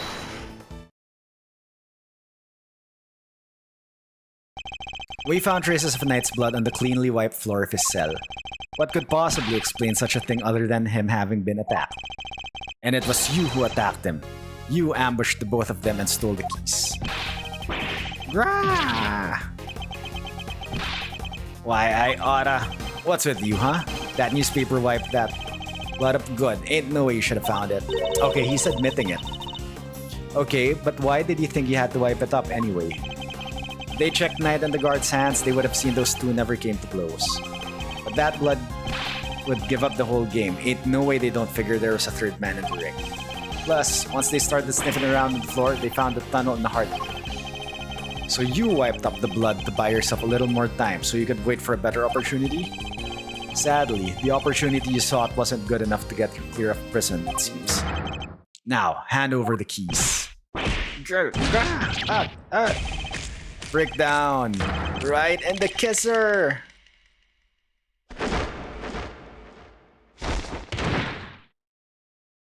What a breakdown.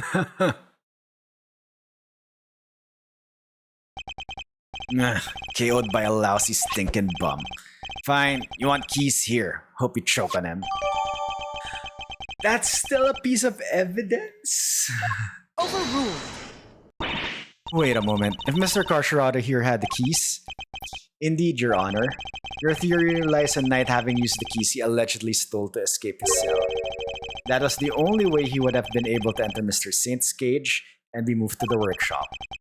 Unfortunately for you, we now know that theory cannot possibly be true. Aye. No.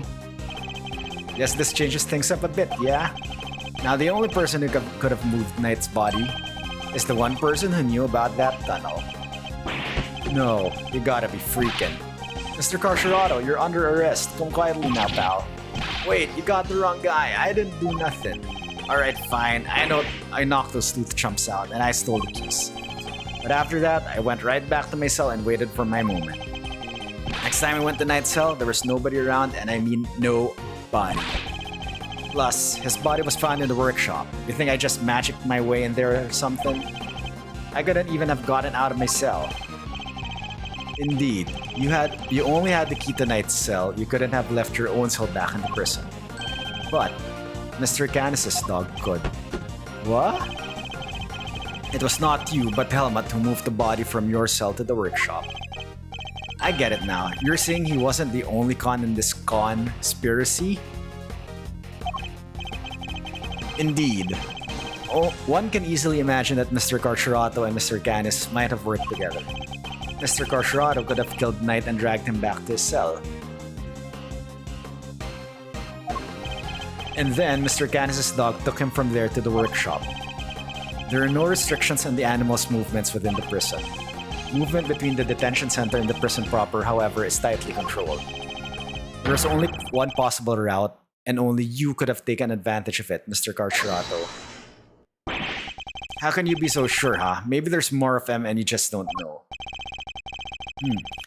Something tells me that digging even a single tunnel was arduous enough. You got that right. You try scraping more than one hole in dirt with a spoon? Lucky for me, I didn't have to dig the whole way. Somebody already did a bunch of the work for me. What? You didn't dig the entire tunnel yourself? Nope. Found it when they put me in that cell.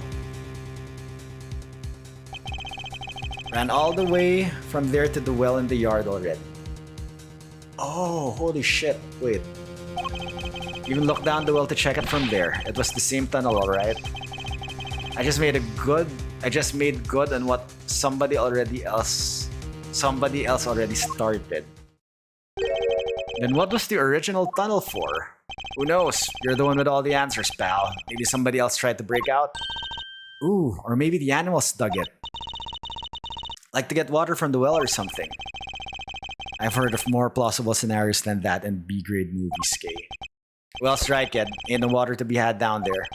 Though, come to think of it, a smell. Yeah, always smelled kinda nice down there. Nice? Gee, I don't know. Smelled sorta like dessert, I guess. A sweet scent. That sounds very familiar. Where did we come across a sweet scent before?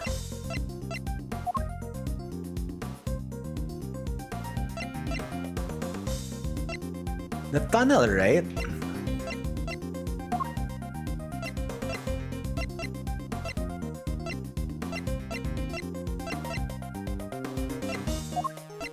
Take that! I wonder if this might be the scent you smell. No. Oh, shoot. Nope.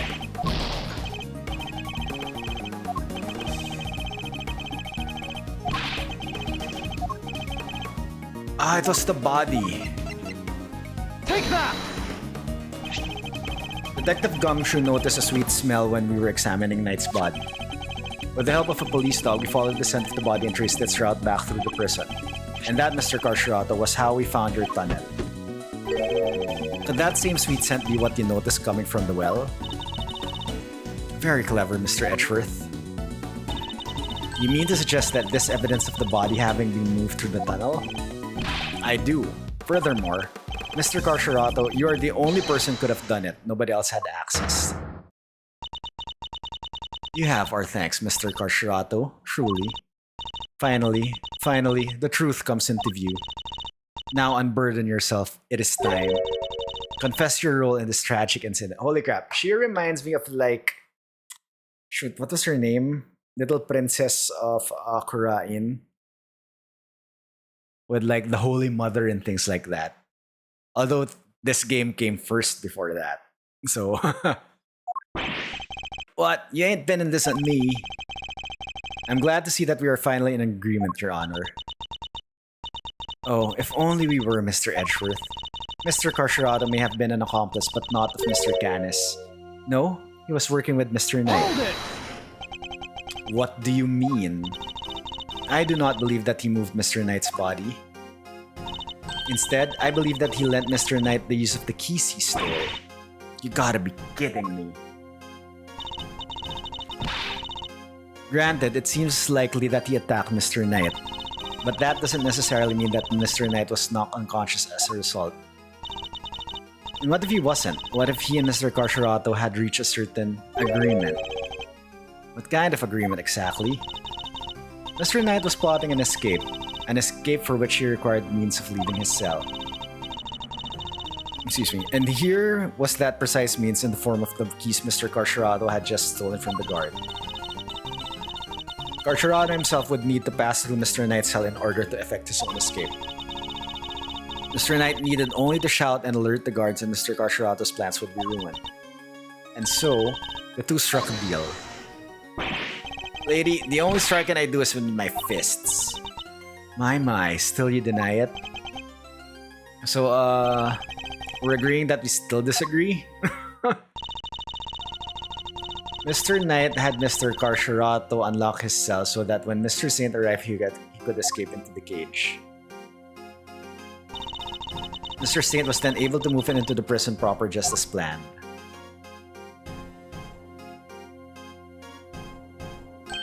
Aha! And then he took Mr. Knight into the workshop and did the dirty deed. Were neither of you listening? The scent on Knight's body proves that it was taken through the tunnel. It was moved from his cell to the... Perhaps if you would let me finish, Mr. Edgeworth. I'm not denying that Mr. Knight's body was moved through the tunnel. Then what are you driving at? Is this a trick question? As you say, Mr. Edgeworth, the sweet scent shows the route the body took. However, it did not enter the tunnel from Mr. Knight's cell. Huh? Then how did it get down there? There's another possibility, one you seem to have overlooked. The well in the yard. Could a body not have entered the tunnel from there? The well in the yard? Oh yeah, that thing. Mr. Saint did not take the cage to the workshop, he took it outside. There he killed Mr. Knight and threw his body down the well.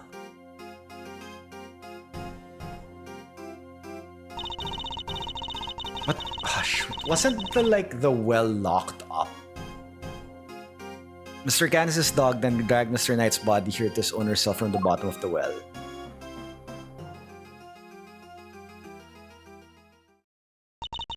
On that note, I would ask you to recall something. What was happening in the yard at the approximate time of the body's discovery? The circus show, right? Regina and Simeon were performing for everyone. Wait, Simeon. Ah! And so you see how it must also have been him who disposed of the body. Judge Duvel is truly a formidable opponent. She so effortlessly adjusted her theory to fit the facts. I propose that Mr. Knight was taken to the yard, not the workshop. And as we have established, Mr. Saint was off stage for 15 minutes. Ample time to throw the body down the well, I am sure you will. Objection! Your deduction is impressive, Your Honor. However, even supposing that Knight's body was indeed thrown down the well, we cannot conclusively say that it was during the show. It could have happened at a different time. My sympathies, Mr. Edgeworth, but it simply could not have. What? Mr. Carcerato was using the tunnel at around the time the show began. Carcerato, did you happen to trip over a corpse while you were down there? No, place was clean. If the body had been at the bottom of the well before the show began, Carcerato would have seen it. However, he saw no such thing.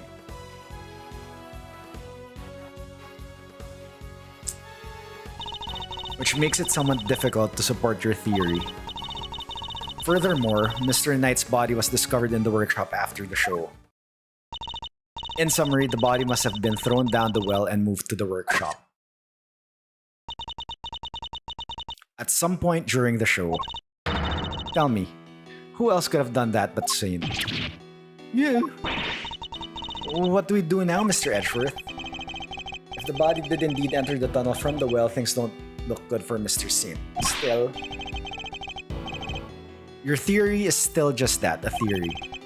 And I poise that you lack the evidence to back it up. I concede that for the moment, I do not. May I suggest that we investigate the yard again? Very well. May the goddess of justice go with you. Oh my god, there's still more. Now then, to the yard. Perhaps you can finally put this case to rest. What's that sound? Yikes, is there a fire? Did somebody else escape? Should we maybe skip town too? Darlings, please, there's nothing to be alarmed about. By which I mean, that's not an alarm, it's the dinner bell. Although I suppose it's rather alarming if you aren't used to it. Certainly scared the heck out of me. I'm sorry, sweet pea, I hope you can forgive us. Alright, you two, back to your posts. Chop chop.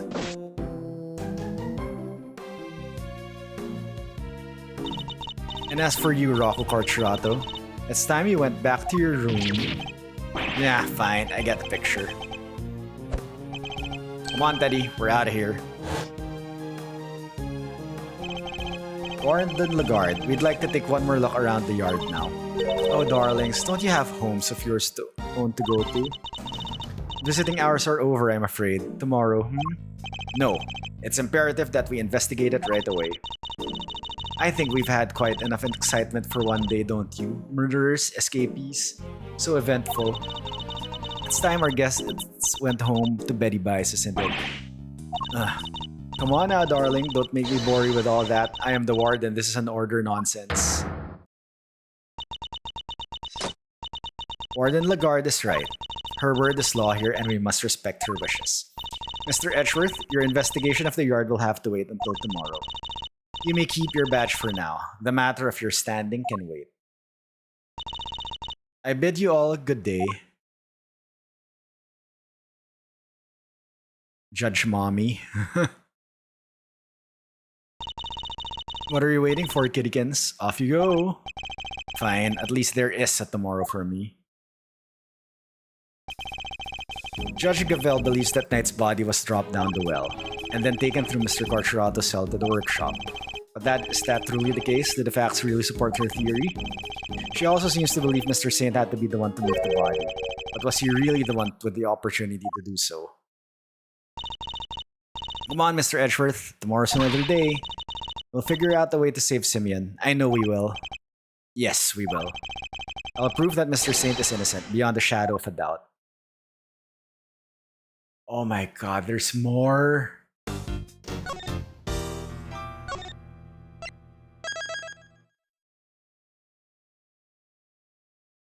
Oh my god. Alright. It is getting late and I do have to end here.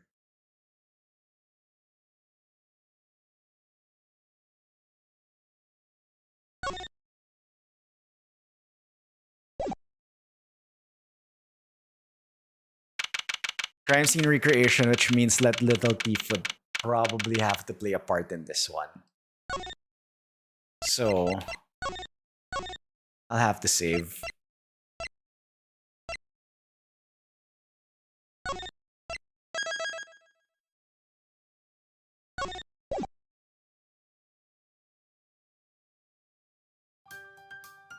New scene. Alright, that would be it for the night. Everyone, thank you very much for joining in. I really do appreciate everyone. So yeah, Muz and Biju, thank you so much for the rates. I really do appreciate it. You guys are awesome. So yeah, tomorrow I'll be back. We'll be playing Mario Maker. I'll replay a troll level that we did on the race last week, which I didn't finish. So we'll try to check out the rest of the trolls for that. And then there is a super world that I am interested in playing. So we'll check that out tomorrow. So yeah, again, if you're new here and you enjoyed the content, consider giving the channel a follow so that you'll get notified when I go live next time. And yes, please do not forget to check out the socials, YouTube, TikTok, and Blue Sky, and the Discord as well. So yeah, I'd really appreciate it. If you are on YouTube, hi YouTube, we are simulcasting there right now.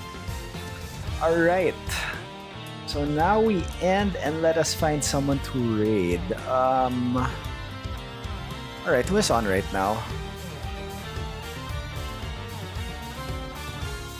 Alright, I think I have an idea of who to raid.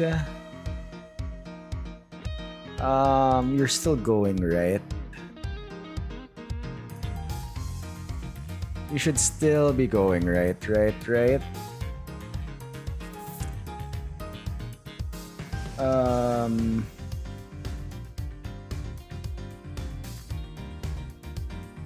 Yeah, you're still going. Alright, let's go raid Tweed.